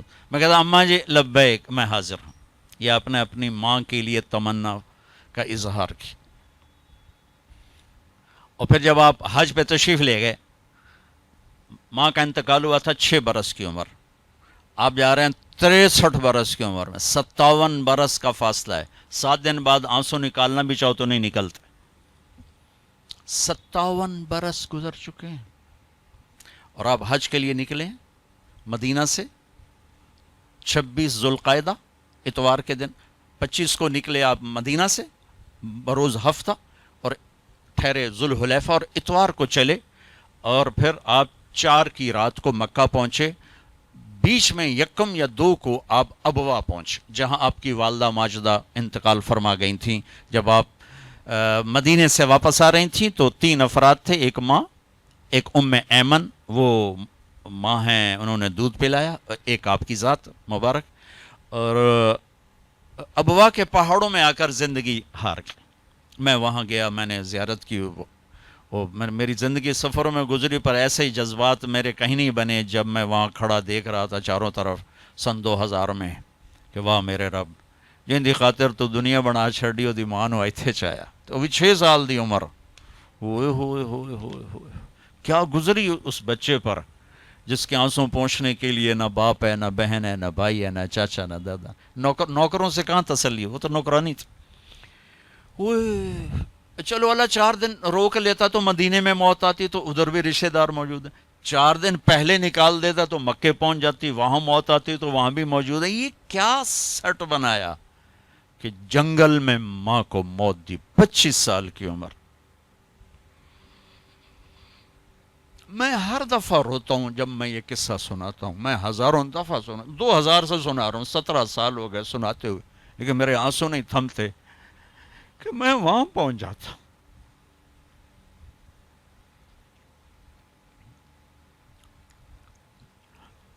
زندگی یہ روشنی آدمی کو دھوکہ دے دیتی. پھر یہ جیسے کاروباری لوگ ہیں، انہیں پیسے کے سوا سوچتے ہی کچھ نہیں. میں ایسے دیکھ رہا تھا، یا اللہ یہاں ایتھے، یہاں تو نے اپنے کیا گزری ہوگی میرے نبی کی ذات. اور کیا گزری بتاتا ہوں. جب وہ، چونکہ دفن کرنے کا تو کوئی سلسلہ نہیں تھا، پتھر اوپر ایسے پتھر دے دیے، جب نیچے اتری ہیں، پہاڑ ہے 60-70 فٹ اونچا پہاڑ ہے، کسی رہبر کے ذریعے میں وہاں پہنچا تھا. اونٹنی کے قریب پہنچے تو آپ نے پھر پیچھے دوڑ لگائی، واپس دوڑے اور پہاڑ پہ چڑھ گئے. پیچھے پیچھے ایمن چڑھی تو انہوں نے جو منظر دیکھا، وہ ابوا کے پہاڑ بھی روئے ہوں گے، کیا ماں کی قبر کو لپٹ کے اوپر پڑے ہوئے تھے. اور جب وہ قریب گئیں تو سنا آپ کہہ رہے تھے، ماں جی آپ کو تو پتہ تھا آپ کے سوا میرا کوئی نہ تھا، پھر آپ مجھے چھوڑ کے کہاں چلی گئی. اللہ اکبر. ایمن نے کھینچا تو اٹھنے سے انکار کر دی، کھینچ کے لے گئی، اور مکے تک آنسوؤں کے سوا کچھ نہیں تھا. 57 برس کے بعد دو جہان کے سردار اللہ کو آنکھوں سے دیکھنے کے بعد، جنت کو دیکھنے کے بعد، نبوت کی عالی شان نعمت ملنے کے بعد، 9 بیویوں کے بعد، آپ ماں کی قبر کے پہاڑ کے نیچے آ کے اونٹنی روکی، سارا مجمع ساتھ ہے. اب ماں کی قبر کے سرانے احرام، اپریل گرمی، سننگا، یوں بیٹھے، گھٹنے اٹھائے، ہاتھ یہاں رکھے اور سر یہاں دیا، چھوٹے بچے کی طرح. پھر وہ ایسے روئے جیسے 57 سال پہلے کا 6 سال کا بچہ رویا تھا، اور پھر اتنا روئے کہ داڑھی سینہ سارا آنسوں سے تر ہو گیا، اور اتنے جذبات میں آئے کہ آپ نے آگے جانے سے انکار کر دیا، جیسے اس وقت انکار کیا تھا. آپ نے کہا میں آج رات اپنی ماں کے پاس گزاروں گا. سارا قافلہ آگے ابوا کھلی وادی، وہاں سب جا کے خیمہ زن ہو گئے، لیکن میرے نبی نے چند ساتھیوں کے ساتھ رات وہاں گزاری. یہ میرے نبی کے بتائے ہوئے رشتوں کی قدریں ہیں. ہم نے آج کل پیسے پر ہی تولنا شروع کیا ہوا ہے، سب کو پیسے پر ہی تولتے ہیں، بڑا آدمی ہے، چھوٹا آدمی ہے، میڈیا کر ہے. کیا مطلب؟ ڈھیر پیسے تو بڑا بندہ ہو گیا، تھوڑے تو میڈیا کر ہو گیا، بک ہے تو چھوٹا ہو گیا، فقیر ہو گیا. بھائیو، بڑا چھوٹے کا معیار اللہ کے ہاں اس سے نہیں ہے، بڑے چھوٹے کا معیار میرے رب کی بارگاہ میں میرے نبی کی غلامی پر ہے. تو میرے نبی پاک صلی اللہ علیہ وسلم نے ایک خوبصورت طریقہ زندگی سکھایا، گھروں کو آباد کر کے بتایا. وہ طریقہ جو بھی اپنائے گا اس کے گھر میں خوشحالی ہوگی، خوشی ہوگی، خوشی. اور اس کا ایک لفظ ہے، ایک دوسرے کو برداشت کر. یہ آتے ہی بیوی میری غلام بن کے چلے، میں حاکم ہوں، اور بیوی آتے کہ ہونی تھے میری چلے گی، تیری ماں دی نہیں چلے گی، تو سوائے پھر بھڑکتی آگ کے کچھ بھی نہیں ہوگا. رشتوں کو میرے بھائی بہنوں صرف برداشت سے چلایا جاتا ہے. رشتوں پر مسلط ہو کے رشتے آباد نہیں ہوتے، جھکنا پڑتا ہے، سہنا پڑتا ہے، دبنا پڑتا ہے. جو دبنا سیکھے گا اللہ کی قسم اس کی زندگی خوبصورت ہو جائے گی. اس کا شکل صورت سے تعلق نہیں، سونے چاندی زیور سے تعلق نہیں. خوبصورت اخلاق زندگی کو 4 چاند لگا دیتے ہیں. بد اخلاقی زندگی، میرے نبی میں ایک حدیث یاد آ گئی، اجتنبوا الدمن الخضراء. تو آپ کے الفاظ تھوڑا مشکل تھے، تو صاحب نے کہا رسول اللہ، آپ نے کہا الدمن الخضراء سے بچو. یا رسول اللہ دمن خضراء کیا ہوتا ہے؟ آپ نے کہا المرأة الحسناء فی المنبت السوء. بد اخلاق خوبصورت عورت سے بچو، اس کے حسن پہ نہ ریجھ جانا ورنہ زندگی تباہ ہو جائے گی. بد اخلاق سے بچو، بد اخلاق سے بچو. آدمی بھوک پر گزارا کر سکتا ہے، کڑوے بول پہ گزارا نہیں کر سکتا. عزت دو ایک دوسرے کو، گھروں کو آباد کرنا، عزت دو. میرے نبی نے عزت دے کر دکھایا. عرب میں جب عورت ناپاکی کی حالت میں ہوتی تھی تو وہ اپنے خامند کے ساتھ نہیں سو سکتی تھی، الگ الگ کر دیا جاتا تھا اسے. حضرت ام سلمہ رضی اللہ تعالیٰ عنہ، حضرت ام سلمہ رضی اللہ تعالیٰ عنہ، وہ رات کو اللہ کے نبی کے ساتھ ایک چارپائی پر سوئے ہوئے، تو انہیں محسوس ہوا کہ وہ ناپاکی کی حالت میں چلی گئیں. وہ چپ کر کے اٹھ گئیں اور جا کر کپڑے تبدیل کر کے ایک طرف ہو. آپ کی آنکھ کھلی، دیکھا ام سلمہ نہیں، دیکھا تو ادھر. اللہ کے نفس تھی، لگتا ہے تجھے مینسز کا. جی ہاں. کہا ادھر میرے پاس ہی آ کے لیٹو. دوبارہ اپنے پاس آ کے ان کو لٹایا. یہ عزت ہے جو میرے نبی نے اپنے گھر والوں کو دی ہے. جہاد کا سفر تھا، جہاد کا، اور قافلہ چلنے لگا. حضرت عائشہ بیٹھ گئیں، ٹھیک، تو یوں دیکھا تو گلے میں ہار کوئی نہیں. تو انہیں کہا یا رسول اللہ میرا تو ہار گم ہو گیا.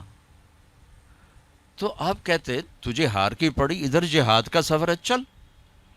آپ نے کہا چلو بھائی عائشہ کا ہار ڈھونڈو. سارے لشکر کو ہار ڈھونڈنے پہ لگا دیا. اور ڈھلتا سورج ٹھنڈا ہو گیا تھا جب سفر کی تیاری ہو رہی تھی، تو شام ہو گئی، ہار نہیں ملا. تو اب مغرب پڑی، عشاء پڑی، تو اندھیرا چھا گیا، سفر بھی نہیں ہو سکتا. صبح ہی سفر کرنا، فجر کا وقت داخل ہوا، پانی کوئی نہیں. پانی ان کا پانی آگے تھا جہاں وہ انہوں نے پہنچنا تھا. اب پانی کوئی نہیں، نماز کیسے پڑھیں گے؟ تیمم کی ابھی آیت کوئی نہیں آئی ہے. تو سارے لوگ ابو بکر کے پیچھے بڑھ گئے. تیری بیٹی کی وجہ سے نا آج یہ دن دیکھنا پڑ رہا ہے. اب بتا پانی ہے نہیں تو نماز کیسے پڑھیں گے؟ اب ابو بکر کو بیٹی پہ غصہ چڑھا. وہ آئے سیدھے اللہ کے نبی کے خیمے میں. تو آگے اللہ کے نبی، اما عائشہ فرماتی میری گود میں سر رکھ کے سوئے ہوئے تھے اور وہ ایسے بیٹھے ہوئی تھیں. تو باپ تو ڈانٹ سکتا ہے، لیکن اب ڈانٹیں تو وہ سوئے ہوئے ہیں. تو اب وہ ایکسپریشن سے ڈانٹ رہے ہیں تیری وجہ سے. اور ان کے یوں پسلی میں نا آ کے انگلی ماری، زور سے، ایسے زور سے انگلی ماری. وہ کہتے میں ایسے ہو گئی تاکہ میں ہلوں نہیں کہ اللہ کے نبی کی آنکھ نہ کھلے. تو یہ کہ غصہ اتار کے باہر آ گئے، باہر وہ تانے پڑ رہے ہیں. اللہ کے نبی کی آنکھ کھلی. نماز کا یا رسول اللہ پانی کوئی نہیں، نماز کیسے پڑھیں گے؟ اب اسی پریشانی میں تھے کہ جبریل آ گئے. فتیمموا صعیدا طیبا، چلو ہم مٹی سے وضو کی اجازت، تیمم کرو. کبھی کسی امت کو تیمم نہیں ملا. بھلا مٹی سے بھی آدمی پاک ہوتا، منہ تو مٹی مارو بندہ پاک ہوتا. آپ نے چلو منہ پہ ایسے کرو، ایسے چلو نماز پڑھو بھائی. تو پھر وہ جو پہلے سب ناراض ہوئے ابو بکر سے کہنے لگے بھائی ابو بکر آج تیرے گھر کی طفیل کتنی بڑی رحمت ہمیں مل گئی، کتنی بڑی برکتیں ہمیں مل گئیں. تو تیمم کی آیت اتری اس موقع پر جب حضرت عائشہ کا ہار گم ہوا. آپ نے سب کو اس کے ڈھونڈنے پہ لگا دی. تو فجر کی نماز ہوئی، تھوڑا سویرا ہوا. تو پھر حضرت عائشہ کہنے لگی یا رسول اللہ چلو ہار تو ملتا نہیں، چلیں. پھر آپ نے کہا چلو بھائی کوچ کرو. جب اونٹنے کو اٹھایا تو ہار پھسل کے نیچے گیا پڑا تھا، تو پھر ہار بھی مل گیا. یہ دلداری ہے میرے نبی کی اپنے گھر کے لیے. میرے بھائی بہنوں، کسی کی بیٹی کو لے جانا بہت بڑی ذمہ داری ہوتی ہے. اور میں یہ دکھ سے کہتا ہوں کہ میرا سسرالی معاشرہ بڑا ظالم ہے، بہت ظالم. کوئی لاکھوں میں ایک گھر ایسا ملتا ہے جس میں جس کو لے جاتے ہیں اس کو عزت دیتے ہیں، ورنہ تانے کے سوا کچھ نہیں ہوتا. نہ ساس کے پاس، نہ سسر کے پاس، نہ خامند کے پاس، نہ خامند کی بہنوں کے پاس. سر اس کے عیب ہی دیکھے جاتے ہیں. خوبیاں دیکھنے والا گھر کوئی کوئی ہوتا ہے. ایک حدیث یاد آئی، آپ نے مدینے والوں کی تعریف کرتے ہوئے فرمایا کہ یہ جو میرے مدینے کے صحابہ ہیں نا، انصار، یہ اتنے عالی لوگ ہیں کہ ان کے گھر میں کسی کی بچی آ جائے اسے یوں لگتا ہے جیسے میں اپنے ہی گھر میں آ گئی. یا اپنے انصار کی تعریف فرماتے ہوئے فرمایا کہ یہ میرے مدینے والے ساتھی ایسے ہیں، ان کے گھر میں کسی کی بچی کی ڈولی اترے اسے یوں لگتا ہے میں اپنے ہی گھر میں ہوں. تو سسرال والوں سے کہتا ہوں جس کی بیٹی لے جاؤ اسے اپنا گھر بنا کے دے دو، اسے اپنا گھر محسوس کرے، اپنا گھر اسے بنائے. ورنہ جانے والی بیٹی کا اللہ نے حق رکھا ہے، شریعت نے حق رکھا ہے کہ اگر وہ تمہاری طرح مالدار ہیں تو انہیں الگ گھر میں اتارو تاکہ کوئی ان کی زندگی میں داخل نہ ہو سکے، وہ اپنی زندگی گزاریں. ان میں جو جھگڑا ہوگا تھوڑا ہوگا، لیکن ادو ساس بولی ادو سورا ادو نو بولی ادو او بولے ادو او بولیا، وہ تو میری کھچڑی پک جانتی، مطلب مناوے کہنوں تو رساوے کہنوں. تو شریعت نے حق رکھا ہے کہ اس کو الگ گھر میں اتارو. اس کی ہمت نہیں تو اس کو کرائے کا گھر لے کر دو. وہ کہے کہ مجھے الگ کر دو, مجھے کرائے کا گھر لے کر دو, تو وہ نافرمان نہیں, اسے گھر لے کر دو. اگر اس کی گنجائش نہیں تو گھر میں ایک پورشن اس کے لیے لے کر رکھو. ایک پورشن کی گنجائش نہیں تو ایک کمرہ, ایک ٹوائلٹ, ایک کچن اس لڑکی کا حق. جو کچن اس کے ذاتی استعمال میں ہو, ٹوائلٹ اس کے ذاتی استعمال میں ہو, کمرہ اس کے ذاتی استعمال میں ہو, یہ 3 چیزیں اس کا لازمی حق ہیں. اگر یہ بھی نہیں کر سکتا تو وہ تسبیح پڑھے تھے, روزے رکھے تھے, اللہ اللہ کرے کسی دی بیٹی نو ضرور دھکے دیونے تے ذلیل کرنا. ایدوں ہی دھکے تے ایدوں ہی دھکے, پھر چپ کر کے شادی نہ کرے, بس بہ کے اللہ اللہ کرے. یہ اللہ نے جانے والی کا حق رکھا ہے. ہماری معاشرت ہندو معاشرت ہے جس میں جوائنٹ فیملی سسٹم چلتا ہے, یہ بہت اچھا تھا, بہت اچھا تھا. ایک دوسرے کی مدد ہوتی تھی. اب یہ ایک مصیبت بن گیا ہے کہ ایک دوسرے میں دخل دینا ایک فرض بن گیا. ایک دوسرے کی زندگی کو تلخ کرنا یہ فرض بن گیا. کس میں جھگڑا نہیں ہوتا, بڑوں کا کام ہوتا ہے سلجھانا, ہم اسے الجھانے میں لگ جاتے. میرے نبی اپنی بیٹی کے گھر آئے, حضرت عائشہ, وہ آگے پریشان, حضرت فاطمہ وہ آگے پریشان بیٹھیں. آپ نے کہا کیا ہوا؟ کہا میرا اور علی کا جھگڑا ہو گیا. ایسی پاکیزہ جوڑی کہ جنت میں نور کی چمک اٹھے گی. لوگ پوچھیں گے جنت یہ نور کہاں سے ہے؟ تو فرشتے کہیں گے اوپر کی جنت میں علی و فاطمہ مسکرائے ہیں, ان کے دانتوں کے نور سے نکلے نور نے جنت کو روشن کر دیا ہے. یہ اتنا بڑا جوڑا ہے. لیکن دنیا ہے. آپ نے کہا علی کدھر کا؟ یہ باہر نکل گئے. آپ ان کے پیچھے گئے, دیکھا تو مسجد میں سوئے تھے. ان کو کہا ابو تراب اٹھو, یہ ٹائٹل یہاں دیا, ابو تراب اٹھو. ان کو لے کر آئے, گھر تشریف لائے, زمین پر لیٹ گئے. علی کو دائیں طرف لٹایا اور فاطمہ کو بائیں طرف لٹایا. علی کا ہاتھ پکڑ کے اپنے پیٹ پر رکھا, ادھر سے فاطمہ کا ہاتھ پکڑ کے علی کے ہاتھ پر رکھا, اور بیٹی کے ہاتھ کے اوپر اپنا ہاتھ رکھا. اب یہ علی کا ہاتھ, یہ فاطمہ کا ہاتھ, یہ میرے نبی کا ہاتھ علیہم الصلوات و تسلیمات. ٹھیک. اور فرمایا بولو بھائی ہماری صلح ہو. پوچھا نہیں کی لڑائی ہو, اے جڑے پوچھنا والے ہو لڑا کے آ جان, تو کیا کیا ابھی, تو کیا کیا, او ڈھیر لڑ لڑ کے ویلے ہوئے بیٹھے. تو میرے نبی نے پوچھا نہیں ہاں بھائی تو کیا کہتے اور تو کیا کہتی. میرے نبی نے یہ کیا اور کہا علی فاطمہ کہو ہماری صلح ہو گئی. دونوں نے کہا جی ہماری صلح ہوگی. ٹھیک ہے. پھر آپ نکلے خوش خوش, چہرہ نورانی. صحابہ نے عرض کیا یا رسول اللہ آج آپ بڑے خوش نظر آ رہے. کہا میں علی و فاطمہ کی صلح کرا کے آ رہا ہوں. یہ بڑوں کا کام ہوتا ہے. اب لڑکی والے اپنے اٹھا لیتے ہیں, کمر کس لیتے ہیں سوٹے, اور ادھر لڑکے والے اپنے سوٹے کس لیتے ہیں, بچی بچے کی زندگی برباد ہو کے رہ جاتی. جوڑنے کی بجائے دونوں طرف توڑ چکے. نہ قرآن کا پتہ ہے نہ سیرت کا. دیکھو میں ہاتھ جوڑتا ہوں, قرآن پڑھو, اپنے نبی کی زندگی پڑھو, تاکہ ہمیں اور آپ کو پتہ تو چلے کہ زندگی کیسے کیسے ہیں, زندگی گزارنی کیسی. میرے نبی سے پوچھ کے موت آئی, پوچھ کے موت آئی. واحد ہستیاں جن سے موت پوچھ کے آئی. ٹھیک ہے. 12 ربیع الاول 11 ہجری 7 جون 633 عیسوی جبریل اندر آئے. یا رسول اللہ باہر ملک الموت کھڑا ہے, اندر آنے کی اجازت چاہتا ہے. یہ وہ دربار جہاں موت پوچھ کے آئی. تو آپ نے کہا آ جائے. ملک الموت اندر آیا, کہا السلام علیکم یا رسول اللہ. اور پھر کہا یا رسول اللہ آپ پہلی ہستی ہیں جنہیں میں سلام کر رہا ہوں, میں نے کبھی کسی کو سلام نہیں کیا. کہ یا رسول اللہ آپ پہلی ہستی ہیں, اللہ نے فرمایا پوچھ کے اندر جانا, بغیر پوچھے نہ جانا. اللہ اکبر.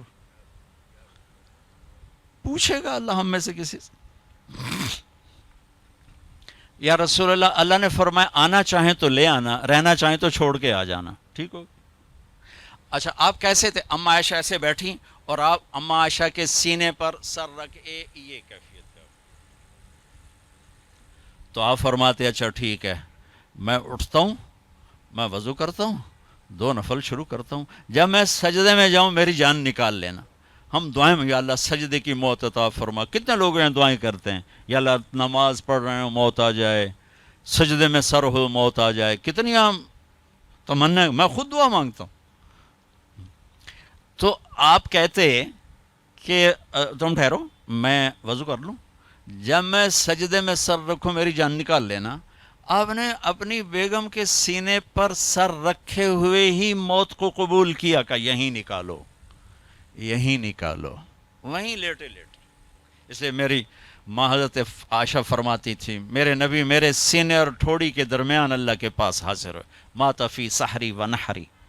یہ بھی ایک پیغام تھا، یہ بھی ایک پیغام تھا کہ آپ اپنی بیگم کے سینے پر سر رکھ کے دنیا سے جدا ہوئے ہیں اور اللہ کی بارگاہ میں پہنچے۔ تو بھائیو، لمبی ایک خوبصورت زندگی ہے، میں گھنٹے سوا گھنٹے میں کیا بتا سکتا ہوں، اور یہ اتنا اندھیرا ہے کہ اس میں کروڑوں شمعیں جلیں گی اور اربوں پروانے قربان ہوں گے تب جا کے صبح ہوگی۔ اس اندھیر میں میری چند باتیں پتہ نہیں کوئی روشنی کا سبب بنے یا نہ بنے، پر اگر چند کانوں پہ دستک ہو گئی تو شاید کچھ ذرہ خیر وجود میں آ جائے۔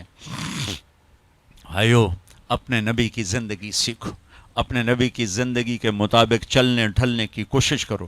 یہ تبلیغ کا کام بھی اس کو سیکھنے کی ایک خوبصورت محنت ہے، جو کرے گا اللہ تعالیٰ اس کی دنیا بھی بنائے گا، اللہ تعالیٰ اس کی آخرت بھی بنائے گا۔ آخری بات یہ کہتا ہوں، اپنے گھروں کو آباد کرنا ہے تو اس زبان پہ قابو پانا سیکھ لیں، اس زبان پہ قابو پانا سیکھ لیں، اس زبان پہ قابو پانا سیکھ لیں، انشاءاللہ میرے آپ کے گھر آباد ہو جائیں گے۔ اللہ تعالی ہمیں عمل کی توفیق بخشے۔ اعوذ باللہ من الشیطان الرجیم، بسم اللہ الرحمن الرحیم۔ یا ایھا الناس انا خلقناکم من ذکر وانثی وجعلناکم شعوبا وقبائل لتعارفوا ان اکرمکم عند اللہ اتقاکم، وقال النبی صلی اللہ تعالی علیہ وسلم اعظم النکاح برکۃ ایسرہ مؤونہ، وقال النبی صلی اللہ تعالی علیہ وسلم انکحوا الولود الودود فإنی مکاثر بکم الامم یوم القیامہ، وقال النبی صلی اللہ تعالی علیہ وسلم النکاح من سنتی فمن لم يعمل بسنتی فلیس منی، او کما قال صلی اللہ تبارک و تعالی علیہ وسلم۔ آپ کے نکاح میں دیا آپ نے قبول کیا؟